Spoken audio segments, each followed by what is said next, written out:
Delivery of judgment, daily list item 1 review petition 14 of 2023.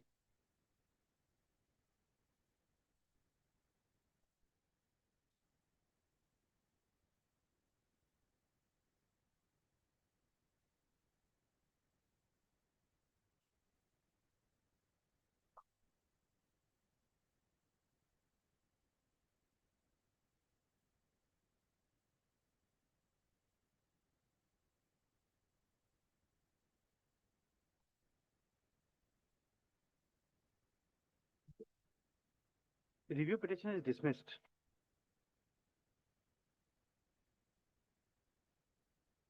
Sublist list item 3 for delivery of judgment, review petition 68 of 2021.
In view of the above discussions, the court does not find any ground to exercise review jurisdiction.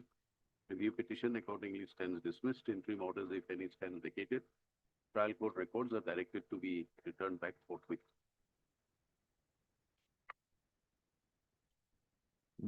Daily list item 2 for hearing.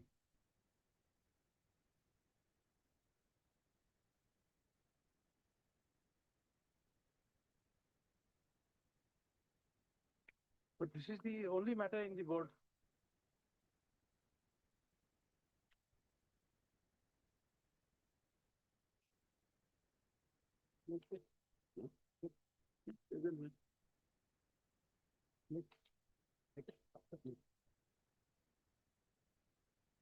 It goes after the hotel.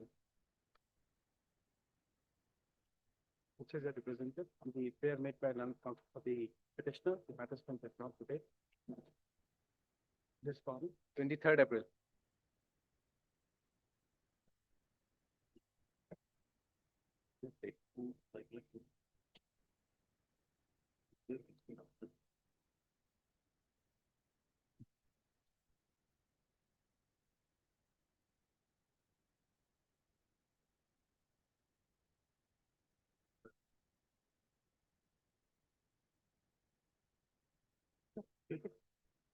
we take it after the vote.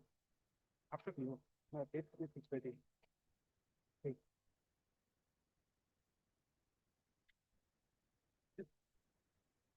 But what of this? This specific.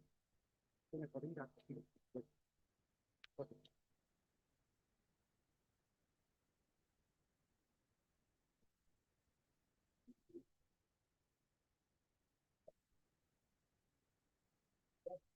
May His Lordship, the item number 8. Perhaps I should not pray for the adjournment because it is a matter of 2019, but only for the medical ground, Lordship. Can it be posted on Monday because I could not take preparation yesterday. My mother-in-law is hospitalized. So I was there. Item 8. Monday or any other day, Lordship, as per the convenience of the court.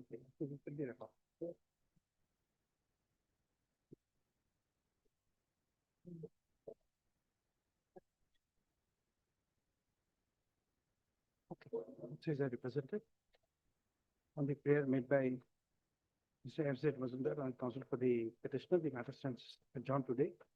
List on your date after the 23rd April. Lordship.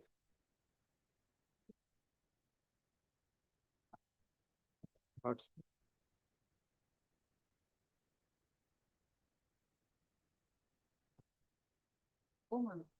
অকল মুখ কালে মাৰিতে দিব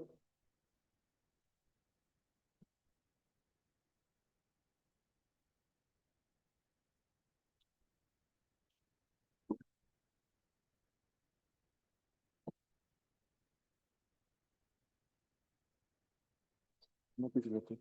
The victim mentioned item number 4 and 5, Malak. Kindly exhume through the dates, hearing, Madam Malak. On behalf of SCB, we have some personal difficulties. Wait, leadership. With due consent of my standard senior pilot, I have to mention item number 1 minor. In this case, we have to file an affidavit minor. So we'll have to one time maybe we can take for filing affidavit. My lord, I am for the appellant, my lord. He is for the writ petitioner. There is a expert interim order against that, my lord. I filed an appeal, my lord. Appeal was there, state, my lord, till today, my lord, 1 year, my lord. They have not been filing affidavit, my lord. So 2 years almost, my lord. So, my lord, if they're taking time, my lord, or before vacation, it will be not possible, my lord. No, he is the writ petitioner. Yes. Want to put it? Yes, yes.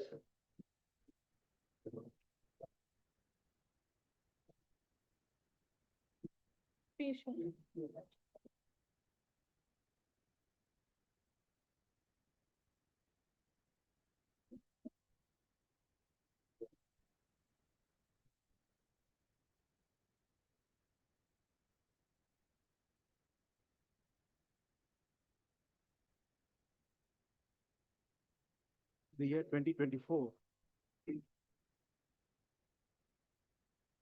Now, the court is inclined to provide that the affidavit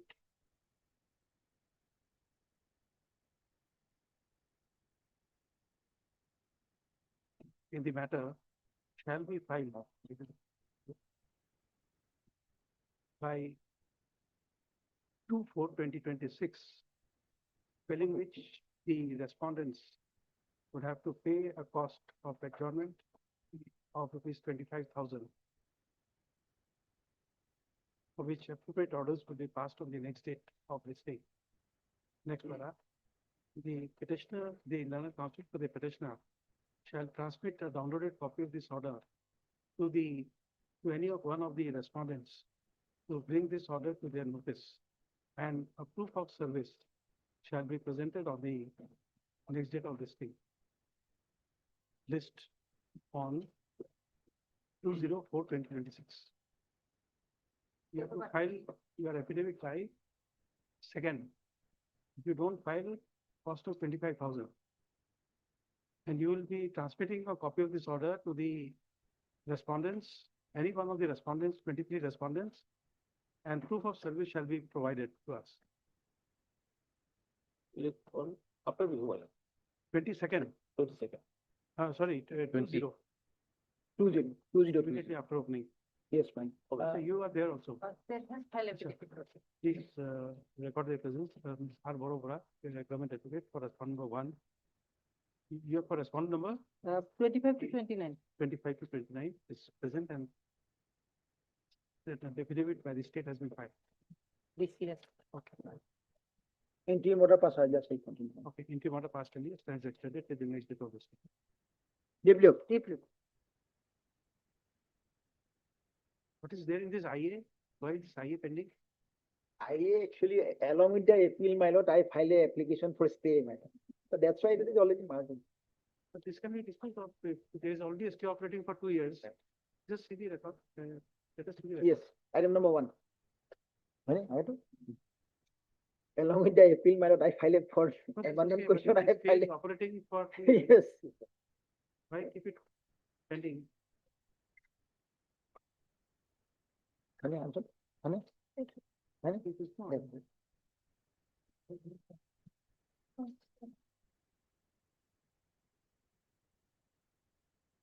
IA 3355.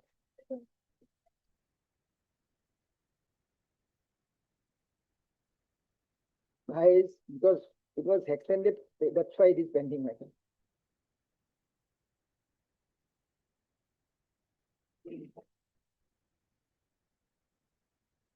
Here, disposing this of. 3355.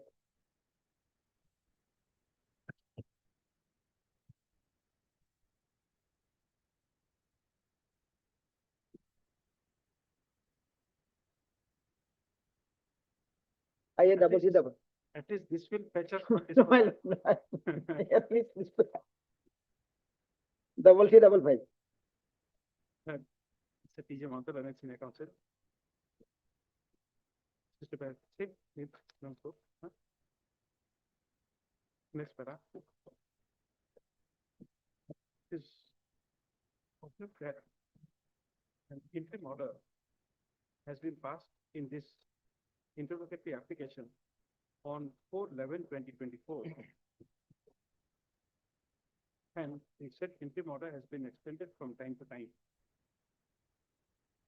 So, in next part, in the connected rate appeal, the learned counsel for the respondent has sought for further time to file an on numbers 1 to 20 sought for further time to file affidavit in the matter.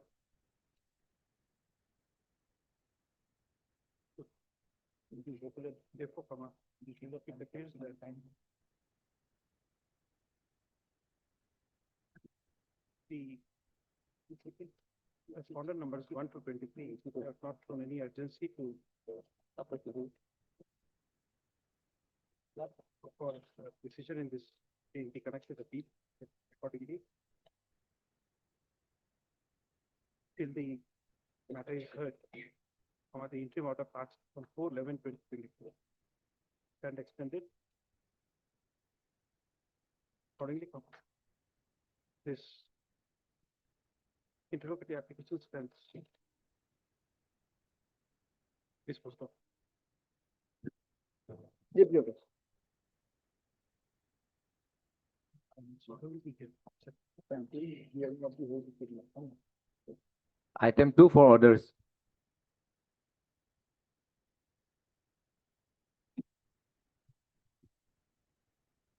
Lordship, I created a matter be taken up after some time. Lordship, Mr. P. Naik is on legs in court 6. So then we'll have to ask him to begin because he has been waiting for ages to Lordship, why? wait for the matter. Court 6, once the matter is over, he'll immediately come to this court, my lord. No, but let us hear the preliminaries from him, at least because we have to do something. I just pinpoint 2 issues. My lord, While accommodating, he has lost many valuable days. Lordship. Lordship, can you peruse the last order dated 13th of October? 13th of October, last order, your lordship, effective order.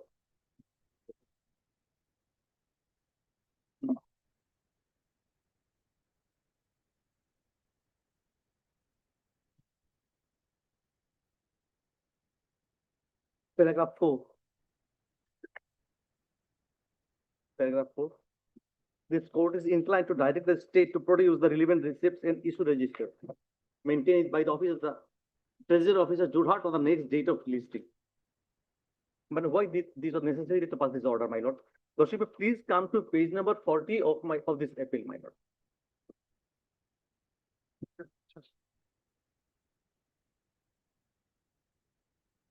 Page number 40 of this appeal.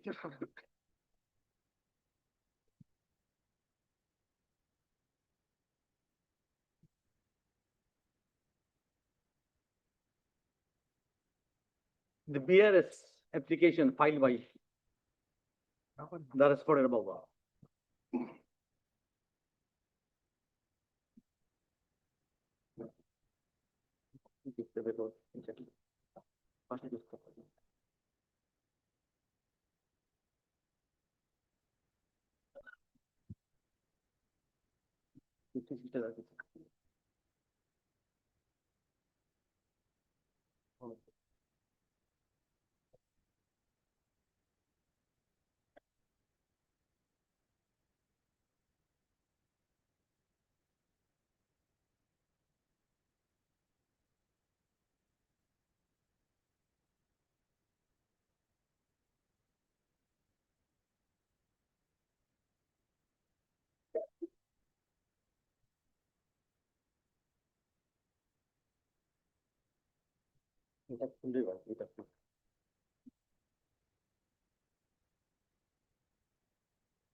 Yes, my lord, please, I can take a lordship to the page number 40, my lord.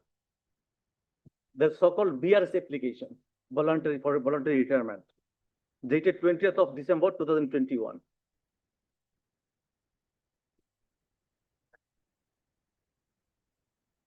This was addressed to the Treasury officer by Binapani Dotto, the respondent number 1 hearing.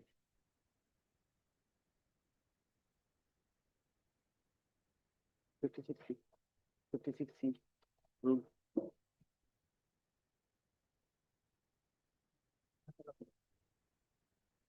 No.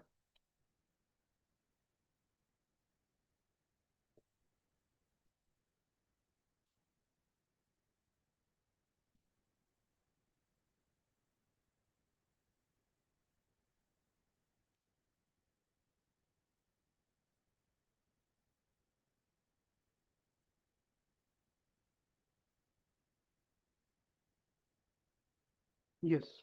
My lord, lordship is aware, my lord, as per rule 56C of fundamental rules, FR, an employee can submit an application for BRS to the appropriate authority.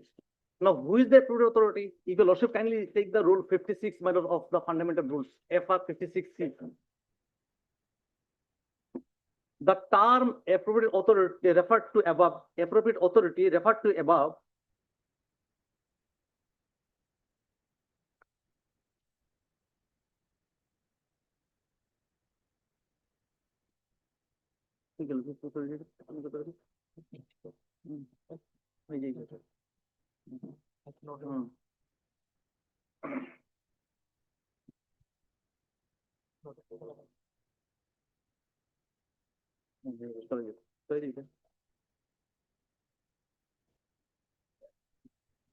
My few good things with foreigners.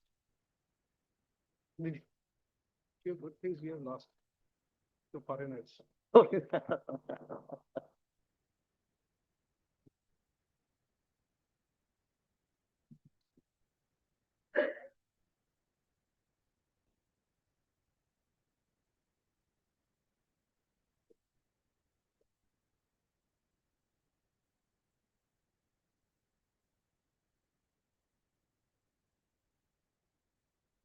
Rule 56C, basically, my lord. Any government servant may, by giving notice of not less than 3 months in writing to the appropriate authority, retire from 56? C, 56C. Yes. Yes. It means, my lord, a person, he can submit his application to the authority, not below the rank of the appointing authority. Here is the applicant whose appointing authority is the deputy commissioner.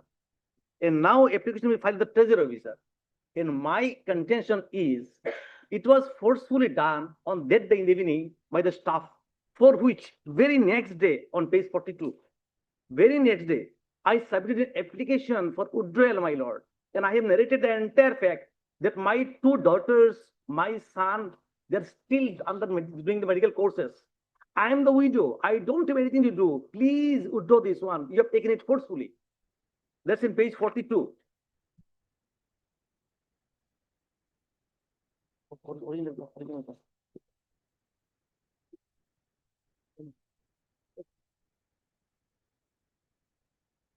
This is the original application. It was received by one A. Hazarika.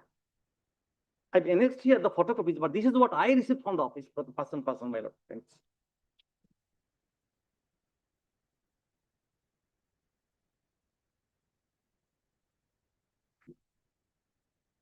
Because that was the system in the office at that time. There was no, they never used to put seal there, my lord. They used to put the signature, this person. And in page number 103, I have specifically stated, he is my colleague. He sits just beside me in the adjacent chair. I know his writing. I know him very well since like 15, 20 years. He sits beside me. It is his signature.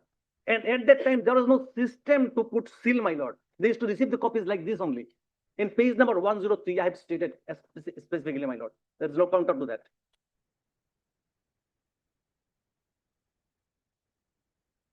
Now the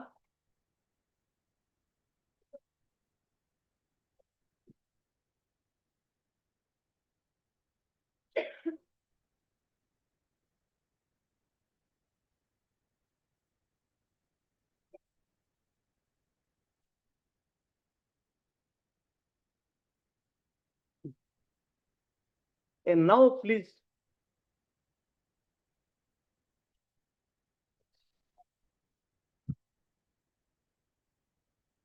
Yes. now please come to page number 47, my lord. Lordship will see here that magic part, my lord. Memo number A, B, that magic part, it will come now. What happened in the office? Page number 47.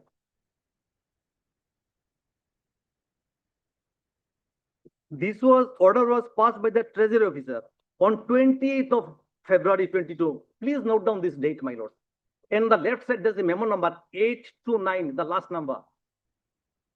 From record, I'll show, my lord, there's a manipulation. From their own record, which they have filed. 20th of February 22, memo number 829. And what he writes here, treasury officer, he writes to the respondent one, with reference to the subject cited above, it is to inform you that the petition for voluntary retirement submitted by you on 20th of December 21 has been approved by the authority. Hence, you are allowed to go for BRS on 28-2. No mention of the authority, which authority, what it is, letter number, what's the memo number, nothing, absolute bag about that, my lord. Nothing is mentioned there. And that's the reason stay was granted, my lord, by the, when I moved the writ petition.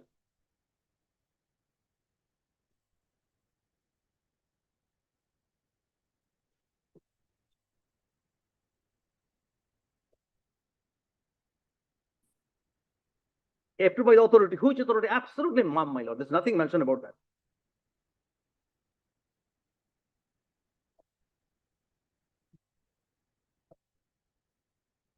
And kindly see at the bottom. Copies were not sent to any authorities. Whereas in my appointment letter, whenever there is a government order, my lord, copies are sent to the authorities A, B, C, D. Here in this paper, nobody. Is the treasury officer himself. First, he takes the BRS letter in his name. Then he passes the order. Now, then how it is approved, my lord. Please come to page 55 now. Page 55. That's dated 9 to dated 9 to 22. Page 55.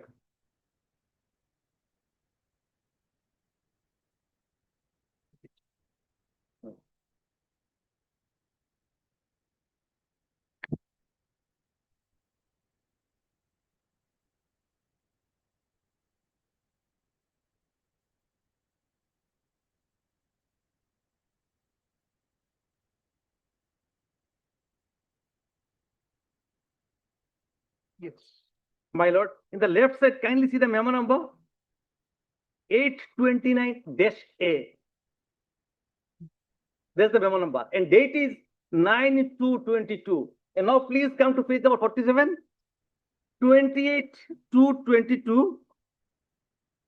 Memo number is 828, This is the approval of VRS. 829.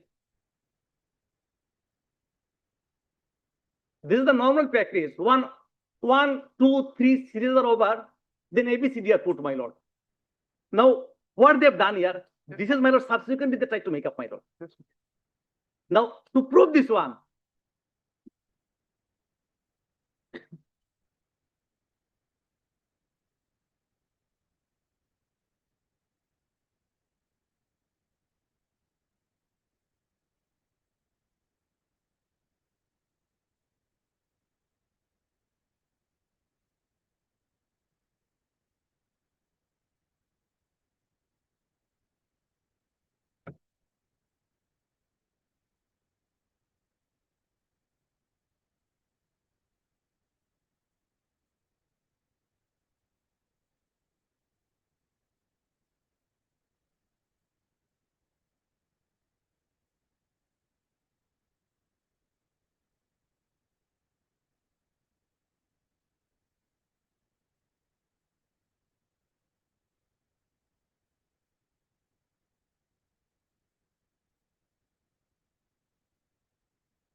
এটা না বড়টা কিছু নিতে বড়টা এটা না আরেকটা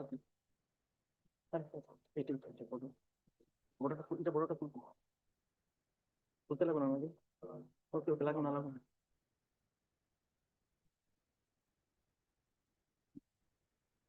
না লাগবে না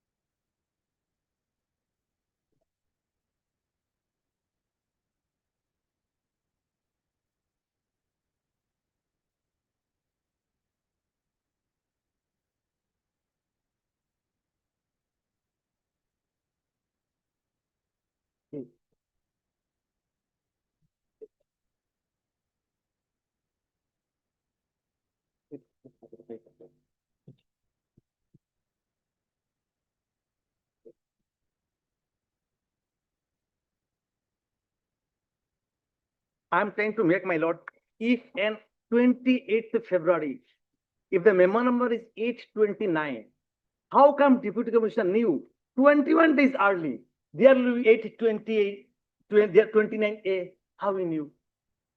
I'll show from the documents. Page 47 and 55 can be compared. Page 47 and 55.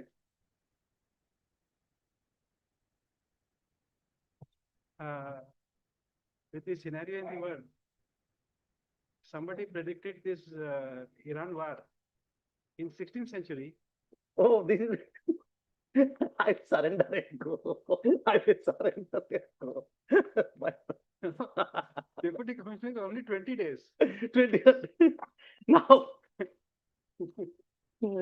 I got.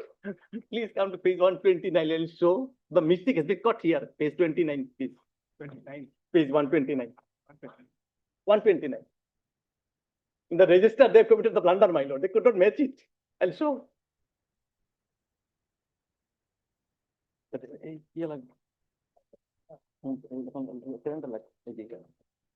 129 page number.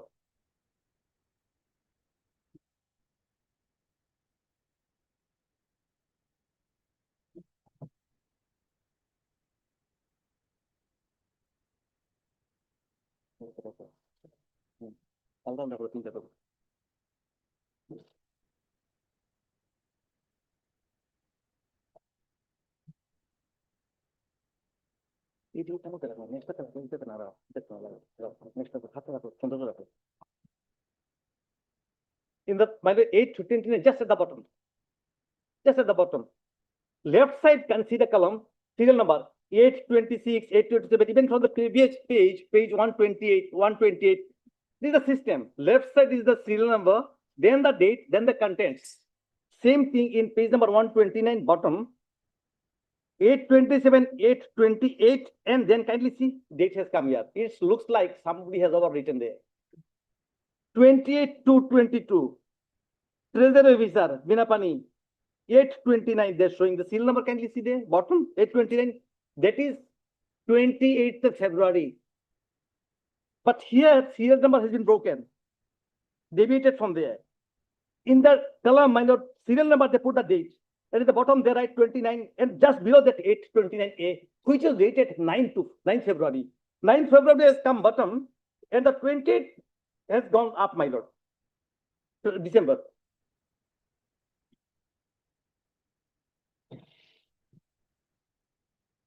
Now, kindly see, my lord, that 829A, page number 55, Deputy Commissioner's letter contains number 829A. Now, kindly see that date of 9th in the register. That's fine. Yes, little tricky, my lord.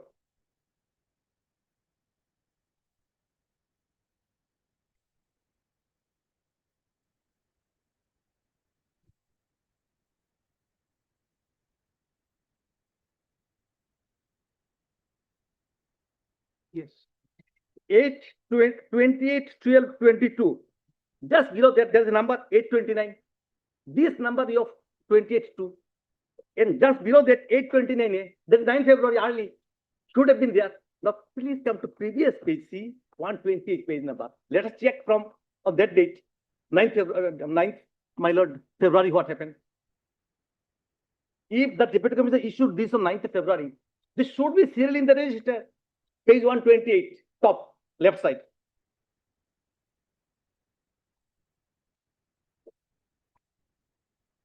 (809) dated 9th February 22. Then 9th February, can we see? 810, 810, 811, 812.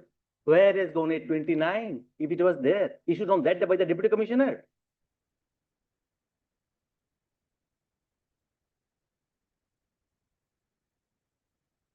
Something strange. That's why it was antedated. They manufacture this document later because in the Treasury Officer's letter of BRS, he has not mentioned which by memo number, which date, which authority has approved the BRS. Nothing is mentioned. He himself has done it. And subsequently, he has manufactured this document. And maybe he has pressurized the Deputy Commissioner to put signature. He did it by putting wrong date, just to show that he has done it before. Because his own document doesn't support that. And I got these documents through my lord RTI. I've got other documents also. Now, my lordship has seen this part. Now, see the other part. Lordship, please come to my page 1 minute, my lord. Another document, show page 84. Page 84, my lord. This is another, my lord, fabrication. I don't know how they did it. Or they have suppressed something. Page number 84.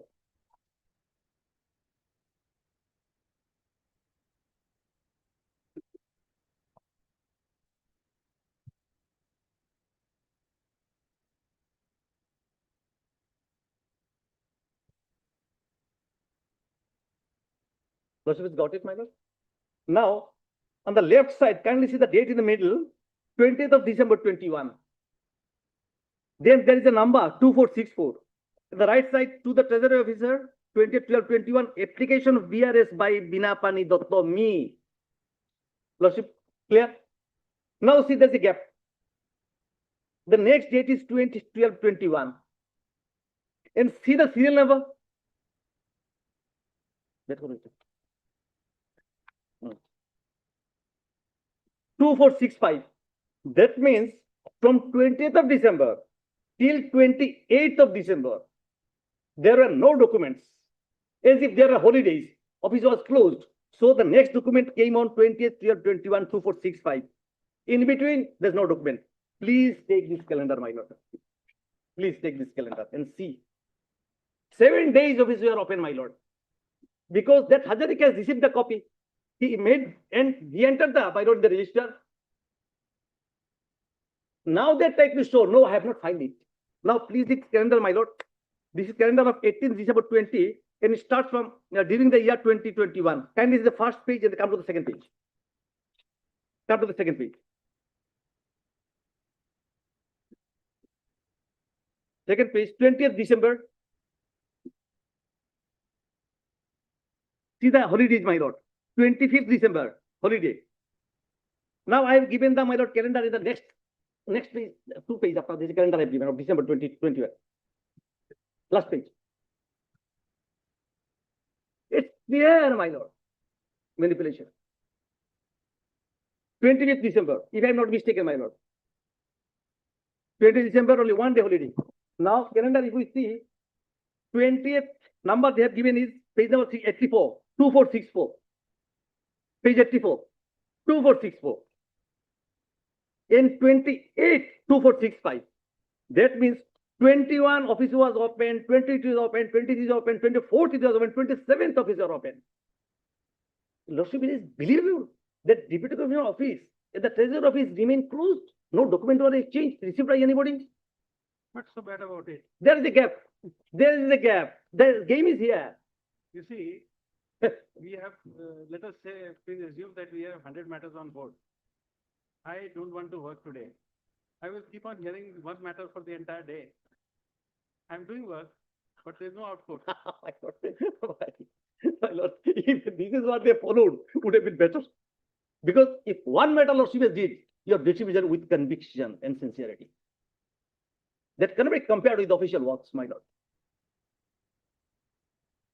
With full devotion, Lordship is doing, my lord, to render justice. You see, Mr. Nath, you'll have to overcome one provision in order to satisfy us. That is clause E of section 114 of the Evidence Act, which says all judicial and official works are regularly done. My lord, the subject I'm doing some of the day, the difficult subject that one. Lordship is right, but it has to be another day. My lord, Lordship is right. But this is what Lordship has seen, my lord. This is the way they do this lady, my lord. And why this interesting part, my lord? Because I have got RTA also.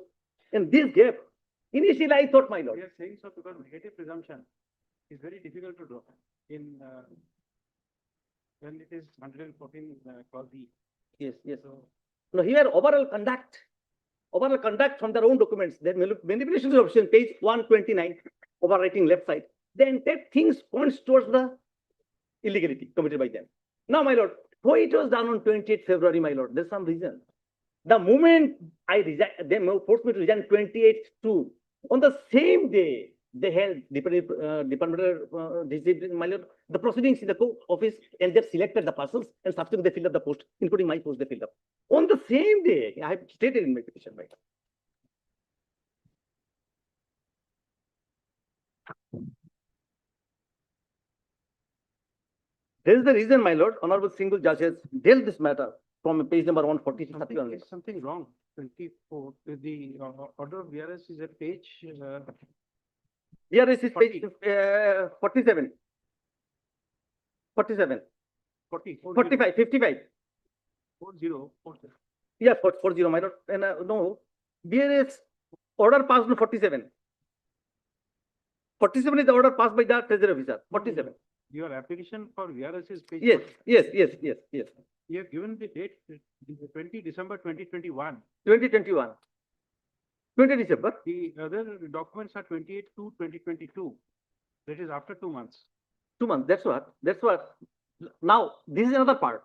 I'll come to this part because this application itself is not valid. If I take the judgments of this honorable court, Justice Jane Borua, Justice Kutesha Singh, then my lord, Miss Sangma, Dinesh Chandra Sangma, these 3 cases.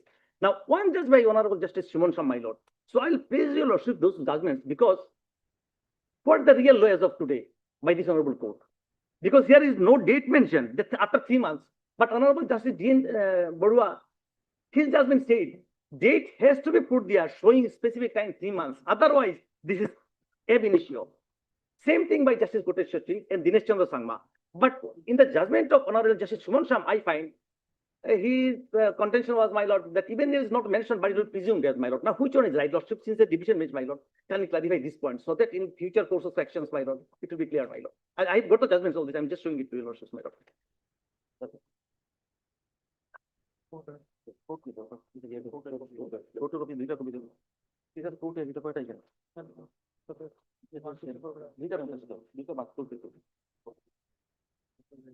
Serial দিয়ে serial দিয়ে না সব দেনা আমার তো করতে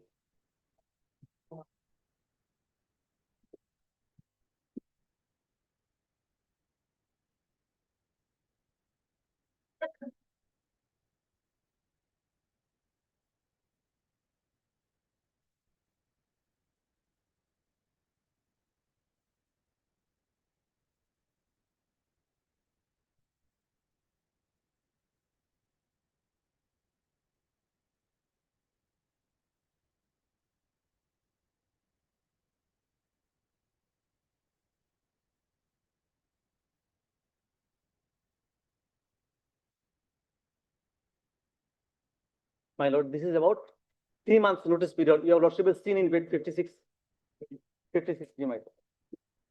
Let me read just that provision once again, my lord. Just remind your lordship, my lord, 56.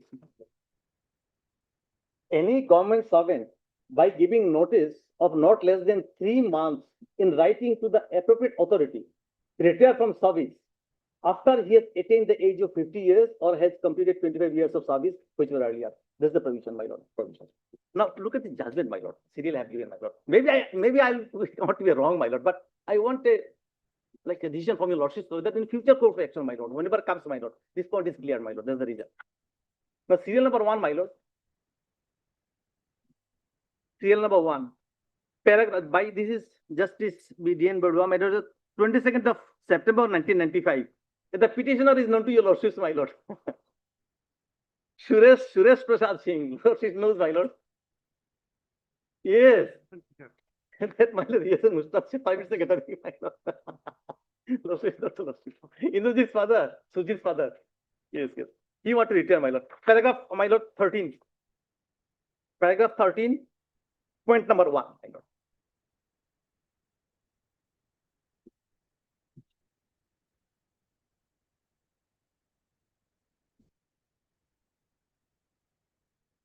My lord, can I read, my lord? Point number 1, under Rule 19 of the Revision of Pay Rules 83, scheme for voluntary retirement after 20 years of following service, which weight of such and such. FR 56, our case. FR 56 deals with compulsory and voluntary retirement. Under FR 56C, any government servant may, by giving notice of not less than 3 months in writing to the appropriate authority, retire from service after he has attained the age of 50 years or has completed 25 years of service, whichever is earlier. There is no problem in our case about this issue. Next.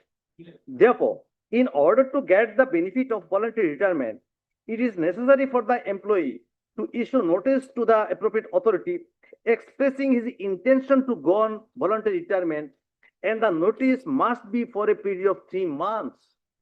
Therefore, any notice seeking voluntary retirement must be for a period of 3 months. If the notice of the retirement is not in accordance with the requirement of 56C, such notice cannot be said to be a notice for voluntary retirement.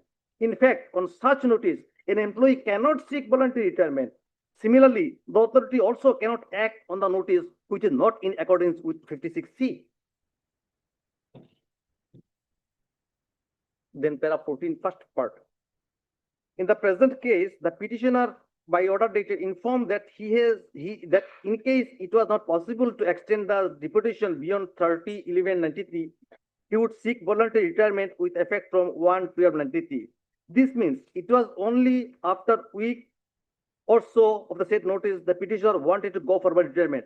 This, in my opinion, cannot be said to be a notice for voluntary retirement as contemplated under FR 56C. Therefore, on the basis of the notice the petitioner could not go for voluntary retirement. As such, High Court would not be justified in allowing such and such. This is what, my lord.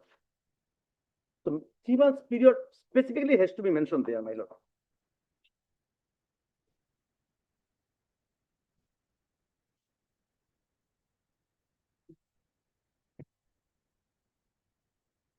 The next is by Honorable Justice Patnaik, my lord. A.K. Patnaik, my lord. Serial number 2. Serial number 2. Dated 3rd of April 2001. Paragraph 8 and 10.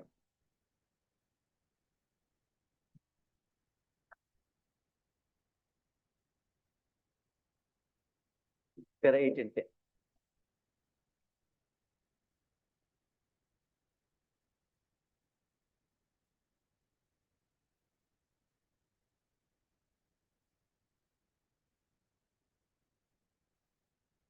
Yes. Para 8 and 10, let me read from 8, my lord. As to when voluntary retirement of a government servant will take effect will depend upon the language of the statutory rule which is applicable to the concerned government servant. The statutory rule of the voluntary retirement applicable to the petitioner is FR 56C, which is quoted herein below. The 3 months notice, my lord.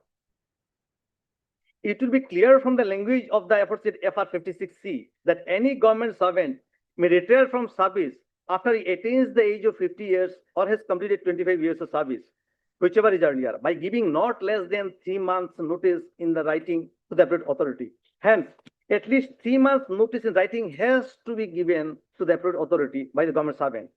The aforesaid language of FR 56C would also make it clear that on expiry of 3 months notice in writing to the appropriate authority, government servant stands retired from service by operation of aforesaid statutory rule, and no orders are required to be such and such. Last 3 lines.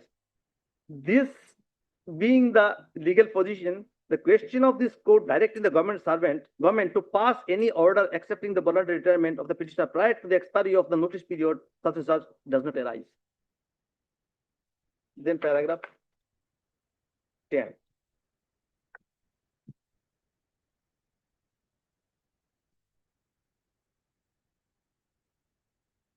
Paragraph 10. On the other hand, decision of the Supreme Court in such and such case, State of Haryana versus Singhal, cited by Mr. Chinmoy Choudhury, would show that Supreme Court has reiterated the law laid down in Dinesh Chandra Sama case under FR 56C. No acceptance of request for voluntary retirement by government servant was required when government servant exercises his right for voluntary retirement under that effect. FR 56C was statutory, unlike the case of a contract which required the express order of census.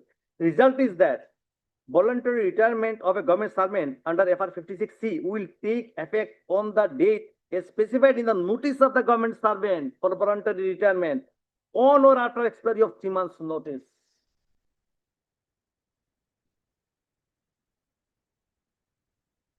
So both the judgments says there has to be a my lord mention of 3 months as per rule 56C.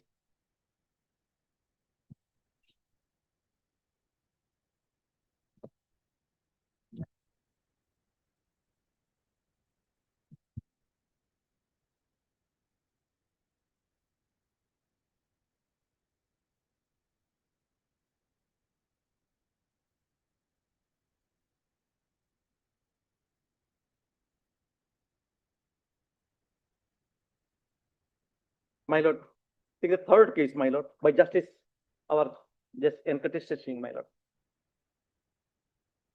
5th March 2020. Comes from my lord, paragraph 11 episode, third page.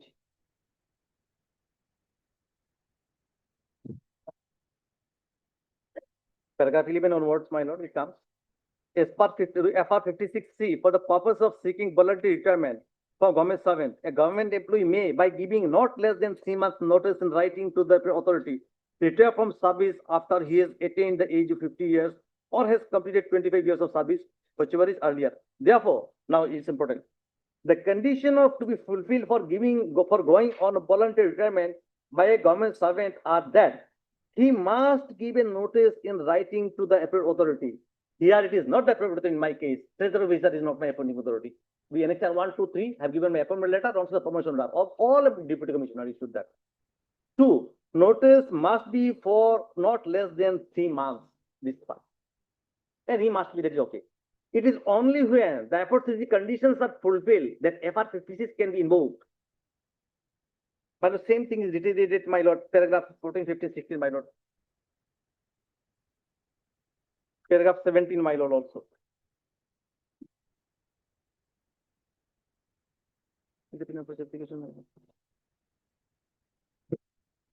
My lord.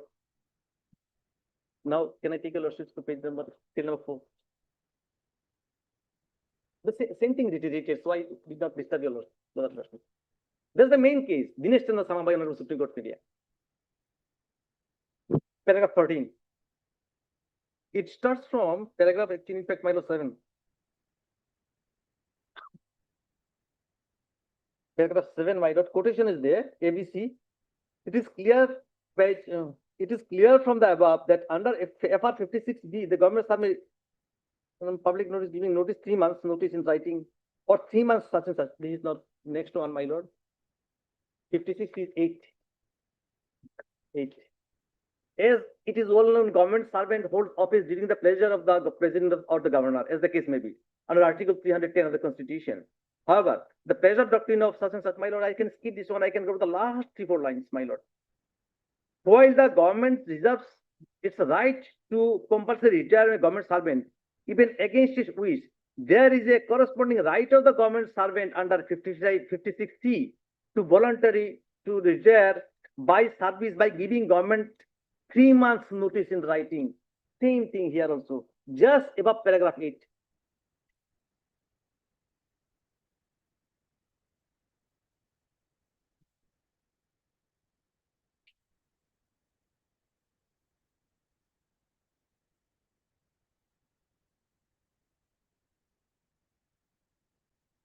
And also in paragraph 13, my lord. Short paragraph 13.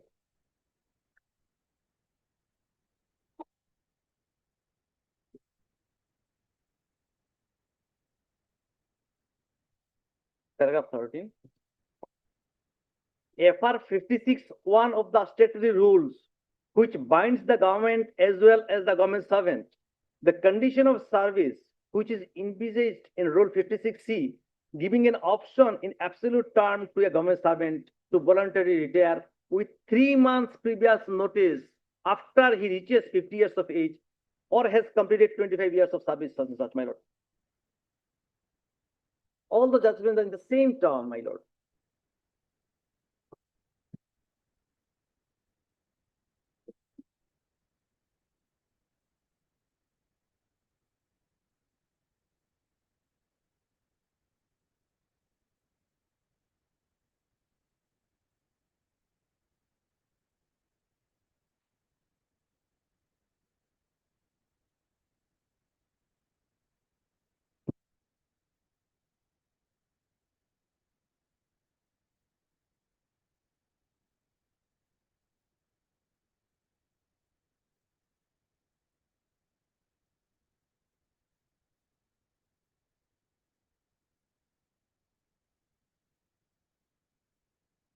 The serial number, my lord, 5, my lord.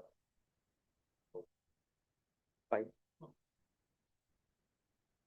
Yes, the single case, 1999 for SCC 293.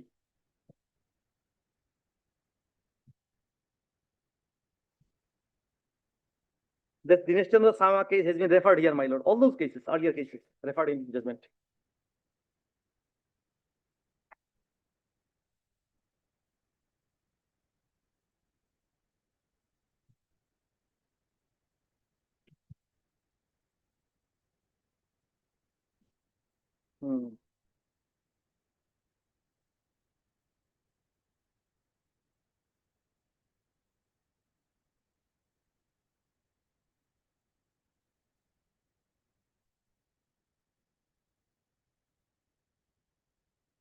By this judgment, the judgment passed in Dinesh Chandra case has been followed, my lord.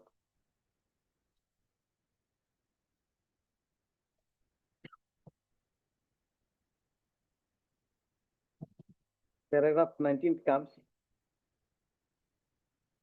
For the reasons there are 19, we follow the two, three judges judgments in Dinesh Chandra Sangma and Salat and two judgments in Syed Mir's case in preference to two judges such and such, my lord. So this is upheld, my lord, actually, from paragraph 10, 11, 12, my lord.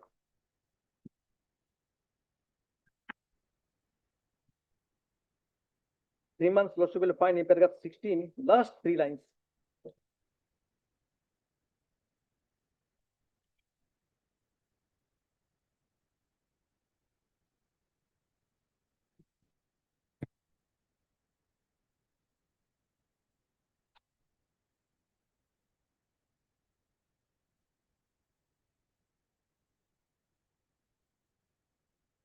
In paragraph 10, Dinesh Chandra Sangma has been referred, 3 months notice part, my lord.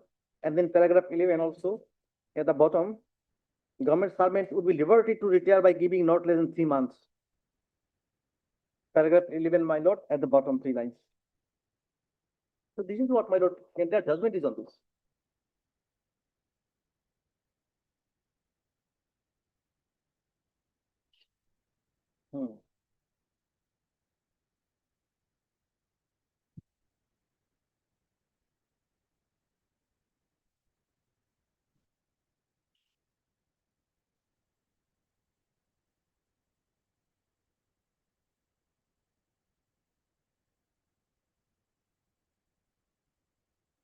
Para 10 and 11 is basically important.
My lord, serial number 6, my lord.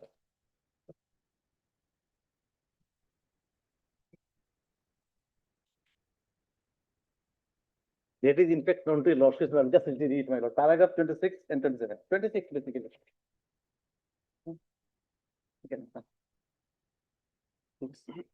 Ritesh Tiwari, versus State of UP.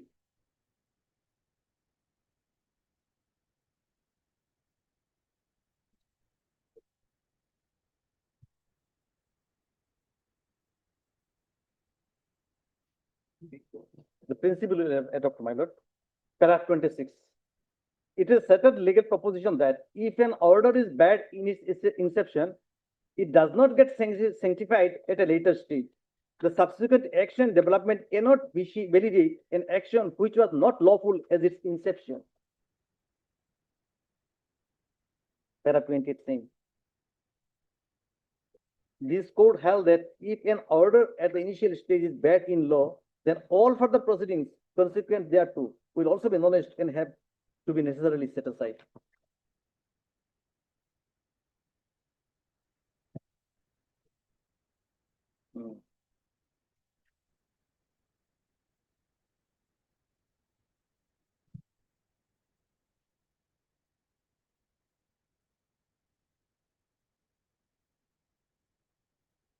From 2 angles. Here, first the notice, second part, the authorities, they passed order for BRS, my lord. Neither deputy commissioner, suppose he has received that notice, even he did not apply his mind to pass this order, my lord. It's just a mechanical order he has passed. The last paragraph, which is the paragraph you were reading, Para 26, my lord. 20, 26, my lord. Para 26. Small paragraph. 26 and 28. Serial number 6, my lord. you reading, Ritesh Tiwari. Ritesh Tiwari, Ritesh Tiwari. The inception, if something is wrong, bad, my lord, initially, that's what. Your lordship is right. The serial number 7 is from our High Court, my lord, honored by Honorable Justice Kateshwar Singh, my lord. Same thing he did it in Subhash Chandra case.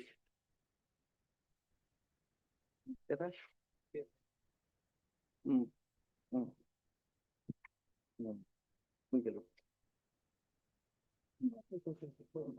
Yes. My lord, page number 11, pages are mentioned at the bottom of the pages. Still, my lord, paragraph 819. Para 19. Same thing, my lord.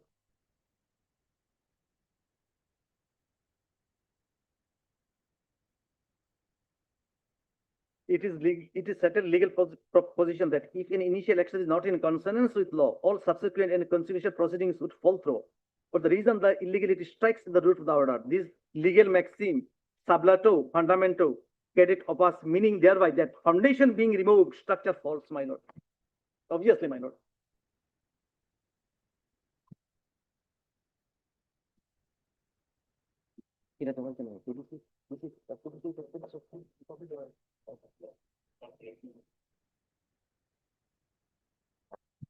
My lord.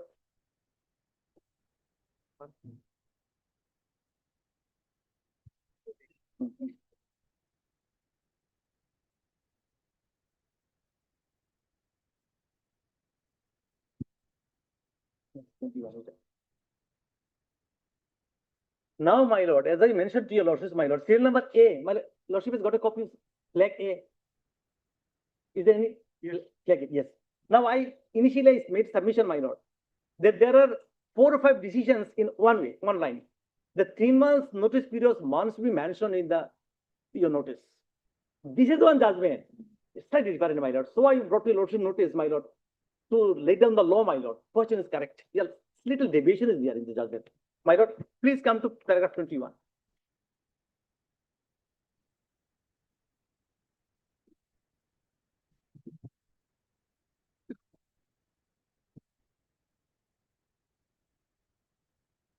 The law laid down by Supreme Court in the case of Dinesh Chandra Sharma and Syed Musafir Mir leaves no room for doubt that once an application for voluntary retirement is received by the authorities, subject to fulfillment of the conditions laid down in FR 56C, the same will take effect automatically on completion of the notice period.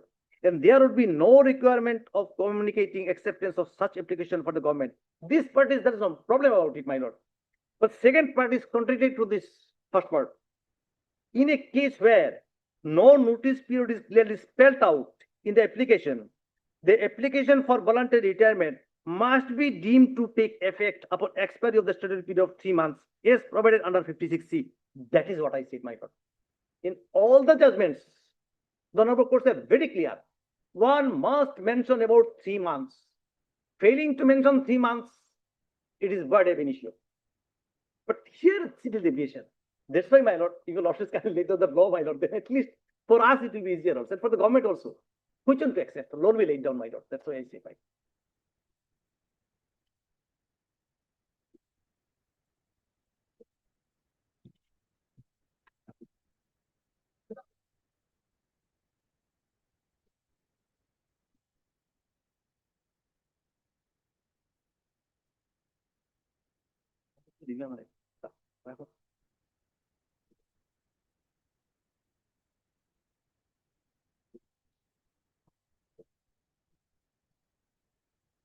Just quotation লেখা তো আমার এদিকে just quotation তখন তাদের ছিল তো ভালো নেই আমি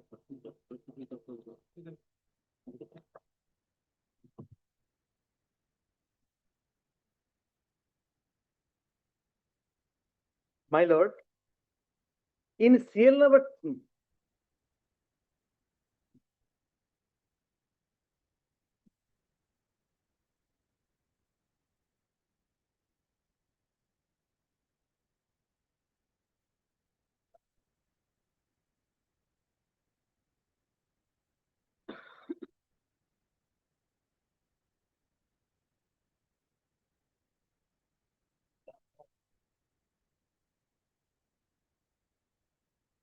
Unambiguous.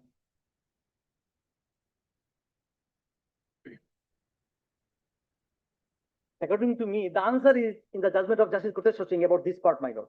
Answer in serial number 3 of the judgment, this paragraph 17.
My lord,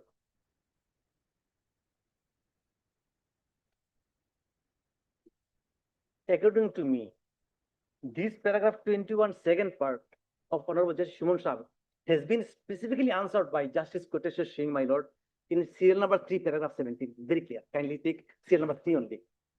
Justice Singh, no, my lord. Just let me for my satisfaction, my lord.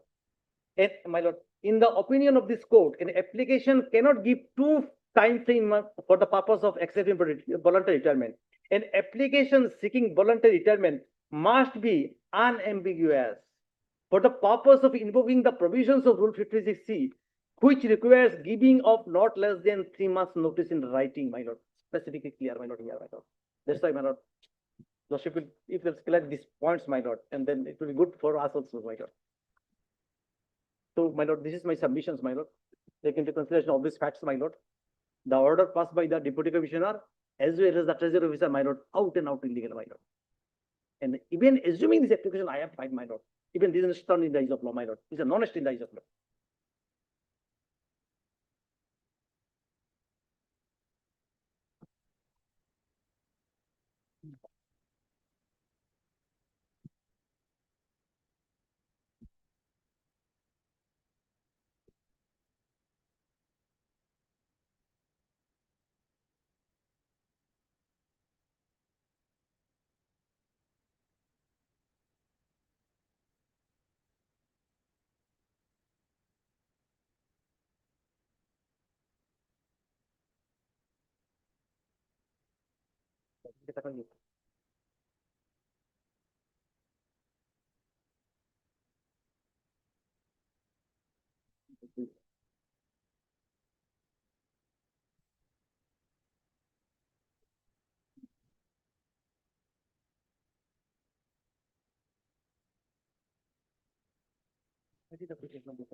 In my petition, I have alleged malafide against the treasury officer by his name. I named the party. He appeared, received the copy, advocate appeared, but no affidavit is filed. He has not denied, my lord. In paragraph 20, page 28 of this, my lord.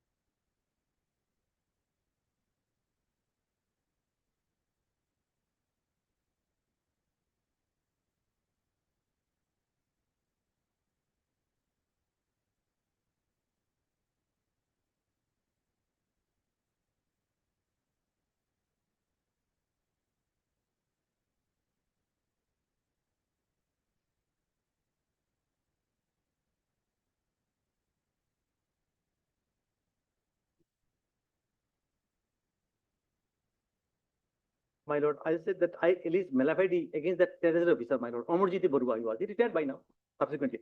But for him, my lord, the advocate appeared, but they have never countered. They did not file anything, my lord. They have accepted that one.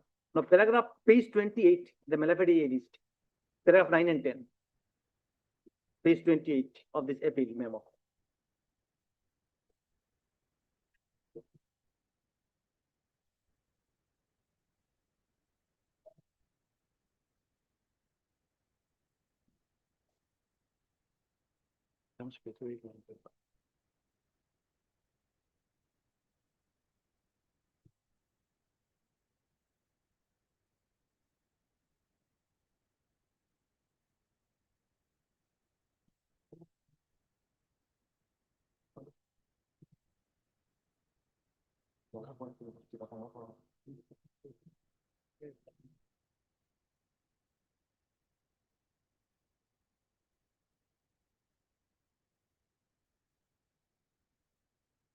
My lord, that's why my part, my lord. I think there's no point of retreating again and again the same question. At least before this another court. Lord.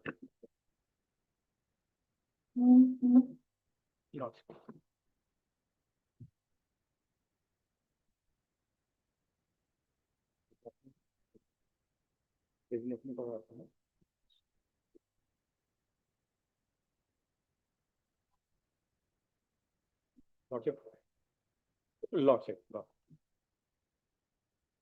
Before that, Lordship, I apologize, Lordship. I was engaged in that with Lordship.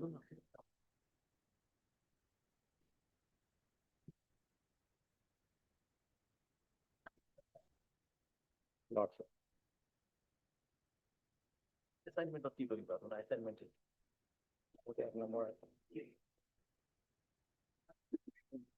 Anything on?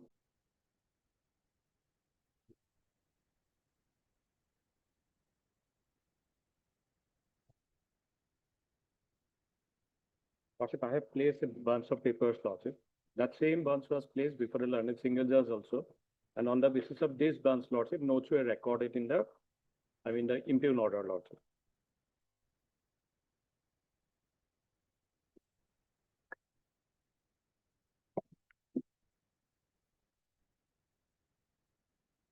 Lordship, first page is the application.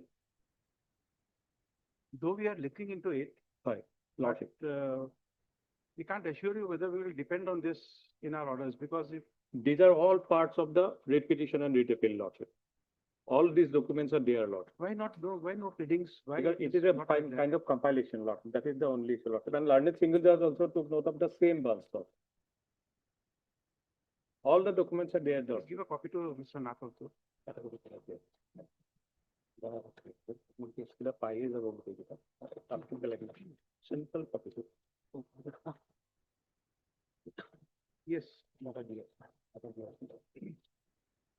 Lordship, first page is page number 1, Lordship. That is the application dated 20th December 2021. It was submitted by the writ petitioner, Lordship. Lordship, this is an application for VRS, Lordship. Very simple application.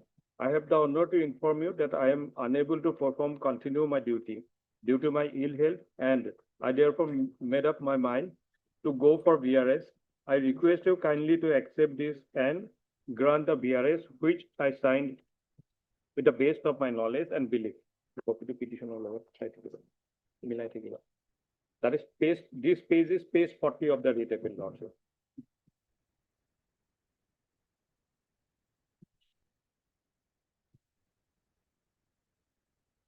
Lordship, I kindly see this letter was addressed to the Treasury Officer.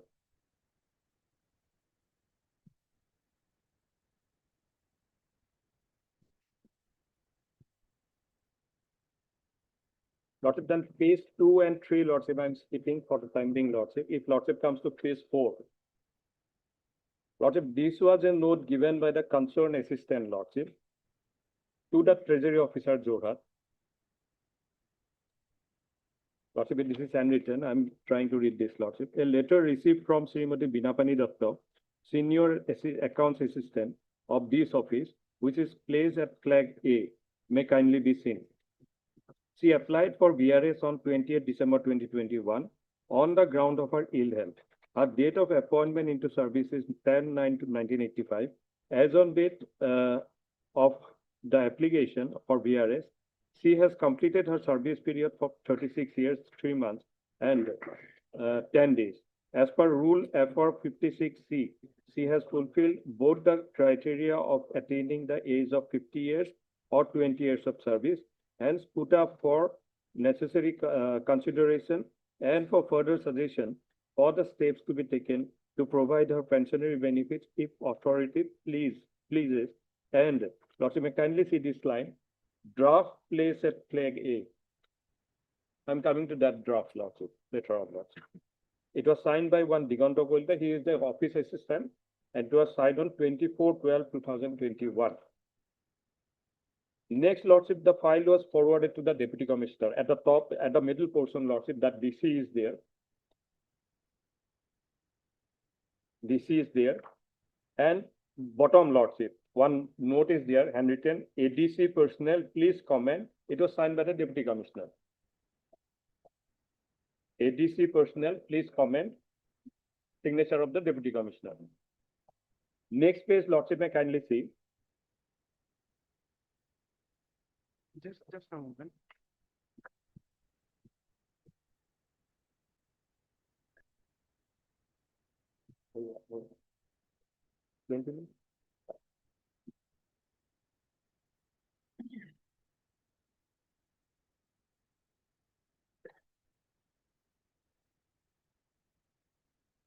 So application was submitted, not.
Yes.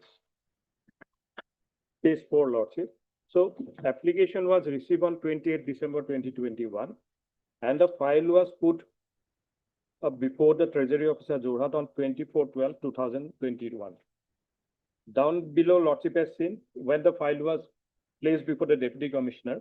Deputy Commissioner assigned the file to the ADC, Lordship, ADC personnel.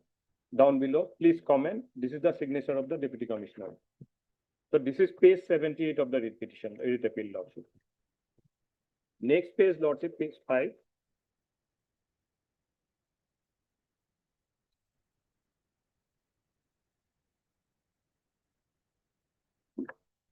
So this is the note given by the concerned ADC, Lordship. Lordship, may kindly read that note, Lordship. Notes on preface and comments of TO Jorhat may kindly be perused. BRS proposals may kindly be approved as the petitioner, Binapani Datta, SAA, Jorhat, Treasury, has fulfilled the criteria for BRS from the post as verified by the DDO. The same may be approved as proposed, if pleases so.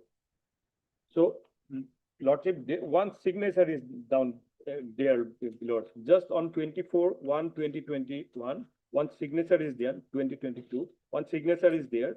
This is approved.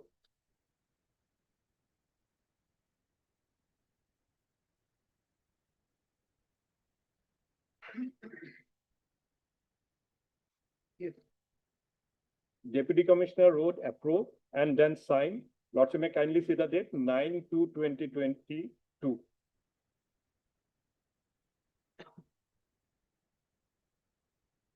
So record reveals, Lordship, in fact, the Deputy Commissioner approved the file on 9/2/2022.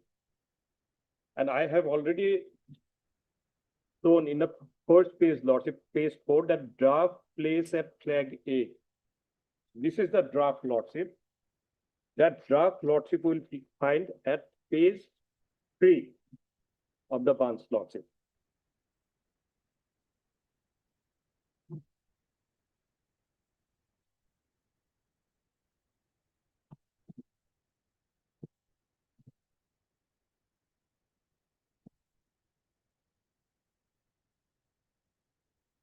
Page 3, Lordship. This is page 55 with the writ appeal, Lordship. Lordship, may kindly see this is the order, and this was signed by the Deputy Commissioner on, at the top, Lordship, 9/2/2022, along with the approval, Lordship, in the original file. Lordship, may kindly see the order. Based on the report submitted by the DDO, that is Treasury Officer Jorhat, the prayer petition of Srimati Binapani Datta seeking BRS has been approved. So this is the order passed by the concerned Deputy Commissioner. And this is the same draft, Lordship, that was forwarded along with the file, Lordship, as I have shown at page number 4, Lordship, draft place at tag A. So it was a draft forwarded by the Treasury Officer to the Deputy Commissioner. Which page? Page 3, Lordship. Page 3 is the order Yeah, passed by the Deputy Commissioner. yeah. Page 4, Lordship, may kindly see just above the signature Diganta Kolita in the middle portion, Lordship. One date is there, 24/12/2021. The first note was signed by one Diganta Kolita. Just above that signature, Lordship, draft placed at flag A. In fact, this is the draft of the order, Lordship, that Lordship will find at page 3. And Lordship has already seen approval was granted by the Deputy Commissioner on 9/2/2022. And the order was also signed by the Deputy Commissioner on 9/2/2022 at page 3.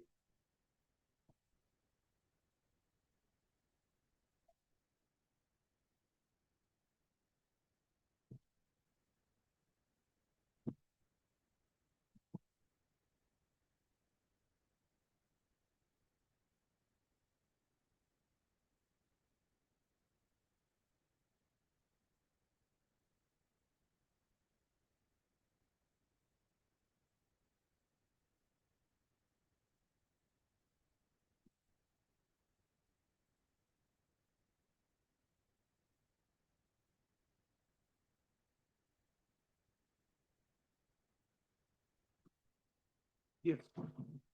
And if Lordship come back to page 2,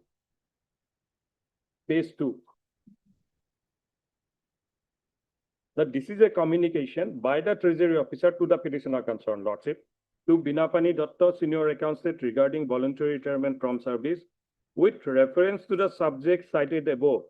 it is to inform you that the petition for voluntary retirement submitted by you on 2012-2021 has been approved by the authority, and you are allowed to go for BRS on 28 to 2022.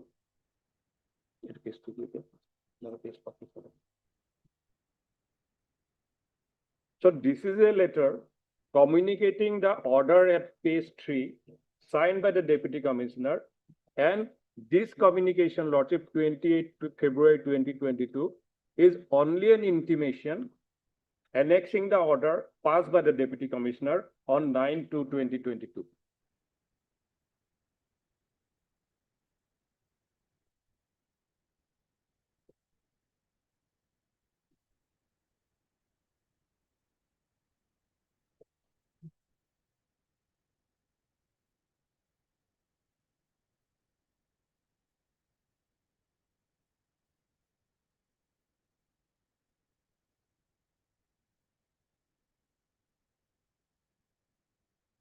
Now, Lordship will see the issue number at page 2.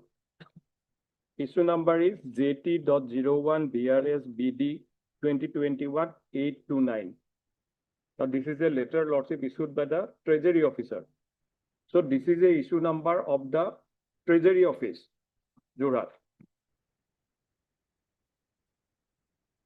And as the Treasury Officer was communicating the order of the Deputy Commissioner, which contains only the date and signature of the Deputy Commissioner, it contains an issue number 829A. So although it was communicated on 28/2, originally this letter was signed by the Deputy Commissioner on 9/2/2022.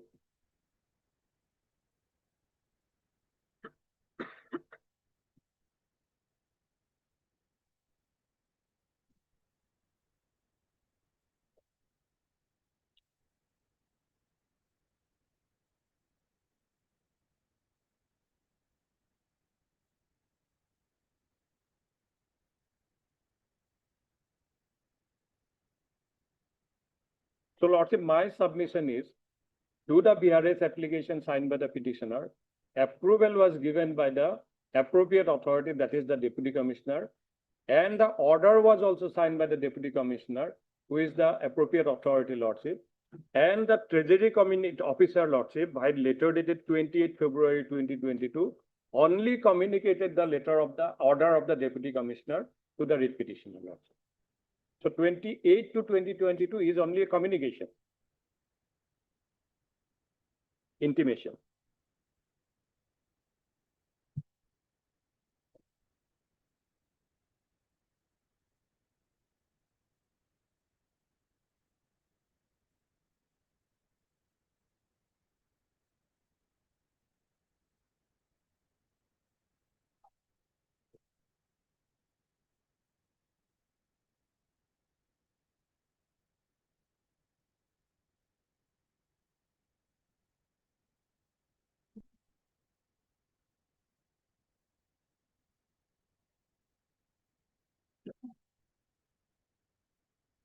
Lordship, once the the letter dated 28 February 2022 was communicated and intimated to the petitioner, Lordship. Now, if Lordship comes to page 5 once again, Lordship. Once again, page 5. Page 5. Page 5. Lordship, second portion, Lordship. This is again a note placed before the Treasury Officer, Jorhat. And this note was placed on 11/3/2022, down below, by the office assistant, dealing assistant. On 11/3/2022, a note was placed before the Treasury Officer, Jorhat. That is after communication of the BRS order, Lordship. Now, Lordship may kindly see the note. As the BRS proposal in respect of Srimati Binapani Datta, Senior Accounts Assistant of Jorhat Treasury, has been approved and allowed to go for BRS on 28 to 2022, the retirement benefits may be as follows. So, Lordship may kindly see provisional DCRG,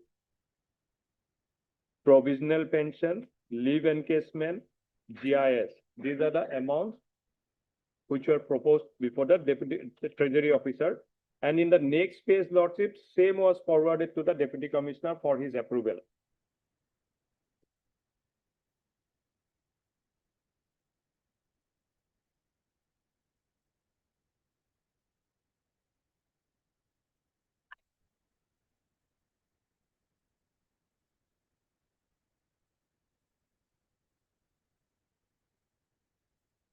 Next page, Lordship, page 6, same was placed before the Deputy Commissioner.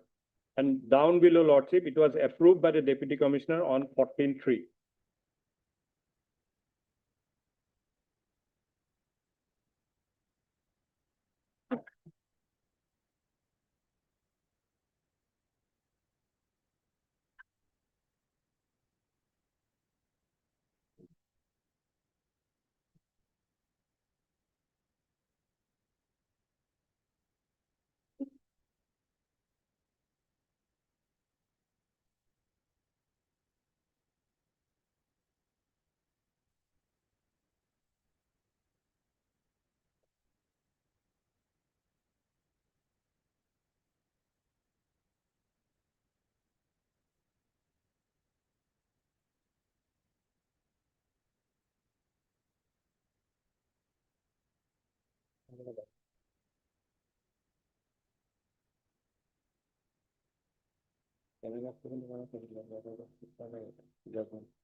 Lordship.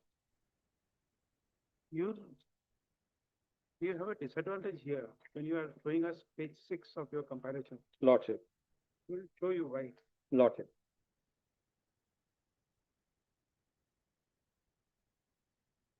I have a difficulty in referring to documents which are not filed. Now, in your compilation, the documents which you are showing, for example, page 1 Lordship. is page 1 is at page 76 of the writ appeal, Yes, Lordship. correct? Lordship. Now, Initial. page 2, this is again at page 82, Yes, Lord. This is the impugned, Lordship. whatever way. Lordship. Now you have annexed this 9.2. This 9.2 is again somewhere. In the petition, page 55, Lordship. No, in your affidavit. We go by you because since you are relying, we are referring to your affidavit. Now this, Probably this was impugned, Lordship. That is why it was not. it is there.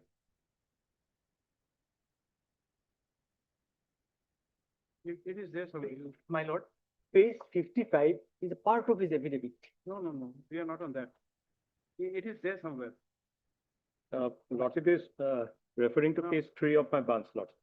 It's there somewhere, so we have seen it, but where it is, now come to page 4.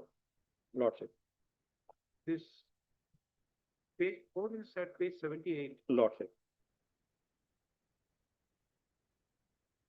This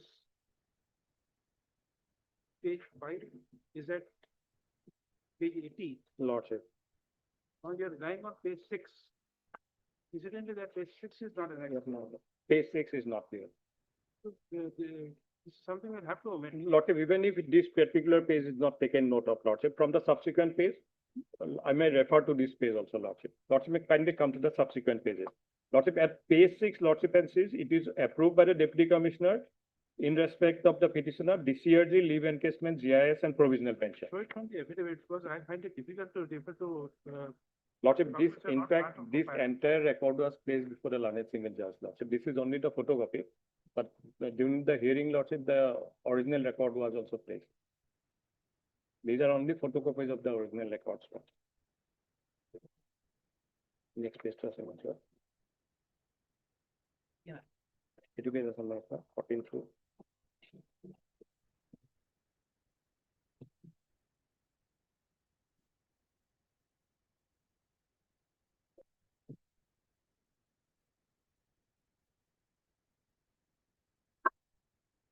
Judgment to get.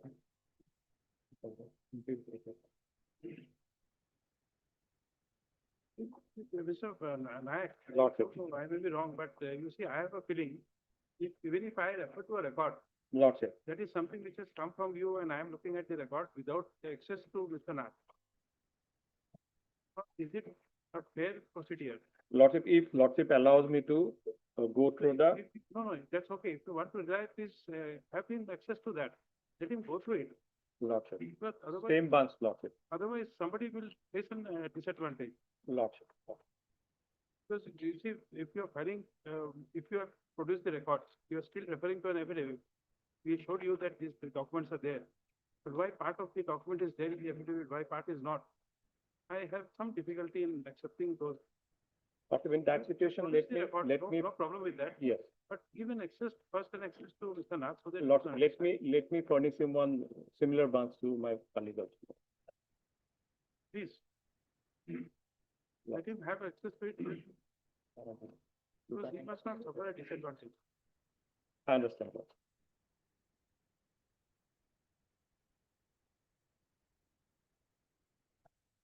But it goes after view. Lordship.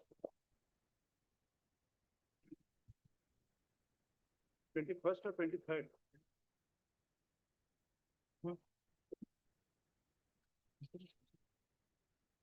21 of it. Lordship, in the last week then, Lordship, last week of April, Lordship. On 29, 30, Lordship, 30th. Lordship.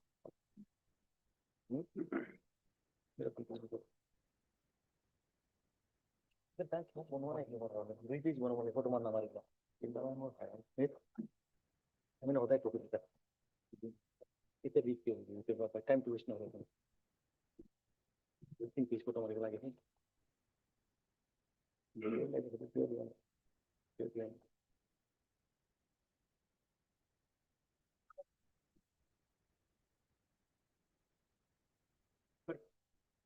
Mr. P. Nayak, Nanak, Additional Advocate General, Assistant Prime Minister, People, and talk for the state. Lordship, in fact, Lordship, she is appearing for another respondent. She is my, performer respondent. She is appearing for the then review. For performer respondent. Yes. Okay, then could you mention Nayak, Additional Advocate General?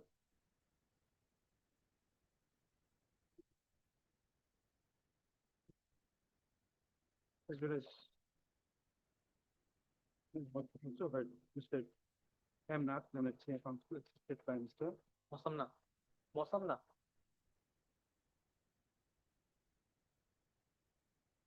Didn't get the name. Mosam na. Awesome. M. Nath, Council. And this way, but it's agreed on the council.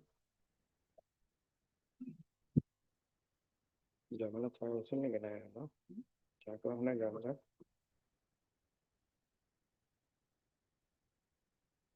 In course of reply submissions from the learned additional information, and sorry, I'm also right, Miss P. Barwal and council for respondent numbers.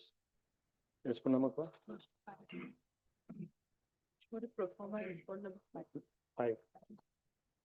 The performer respondent number 5. Please check up. 5 no. 5. In course of reply submissions from the learned additional advocate general has referred to bunch of documents, and it is submitted that it is a part of the official records which were produced before the learned civil judge.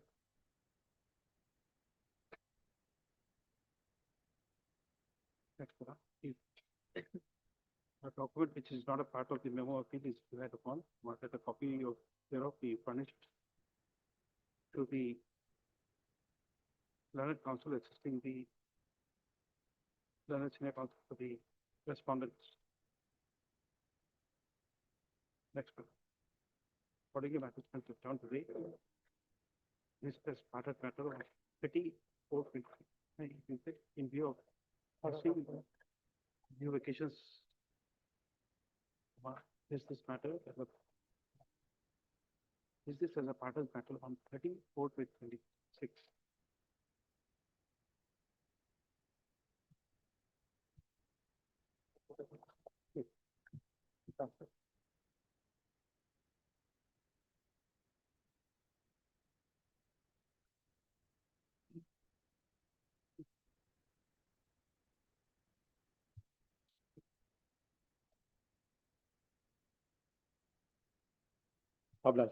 Lordship is kept part of my lord. And just remind us that these notes are in the diary. This also please. My lord, obviously. We'll do it. So there'll be, don't need that repetition. We'll remind the lordship for our benefit, my lord. That's right, because I get forgetful. It's part of my lordship. Item 3.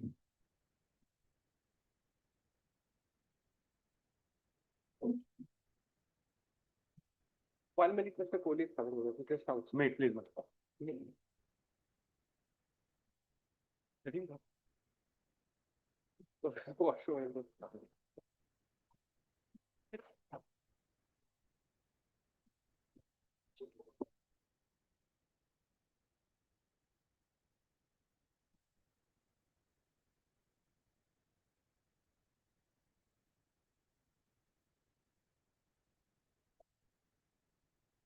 Something which has become a Medusa's head.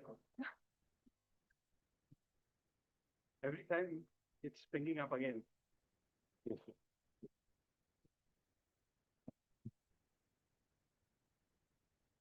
We thought it was end of the matter. Not ending.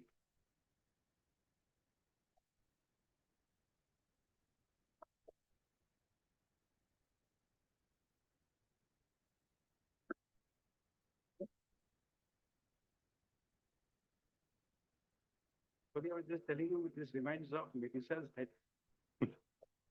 You know, Lordship, that's a very, very apt description because my learned friend and colleague Dipankar was pointing out, Mr. Nath, that now because of notice in this, several other matters are getting listed from tomorrow onwards.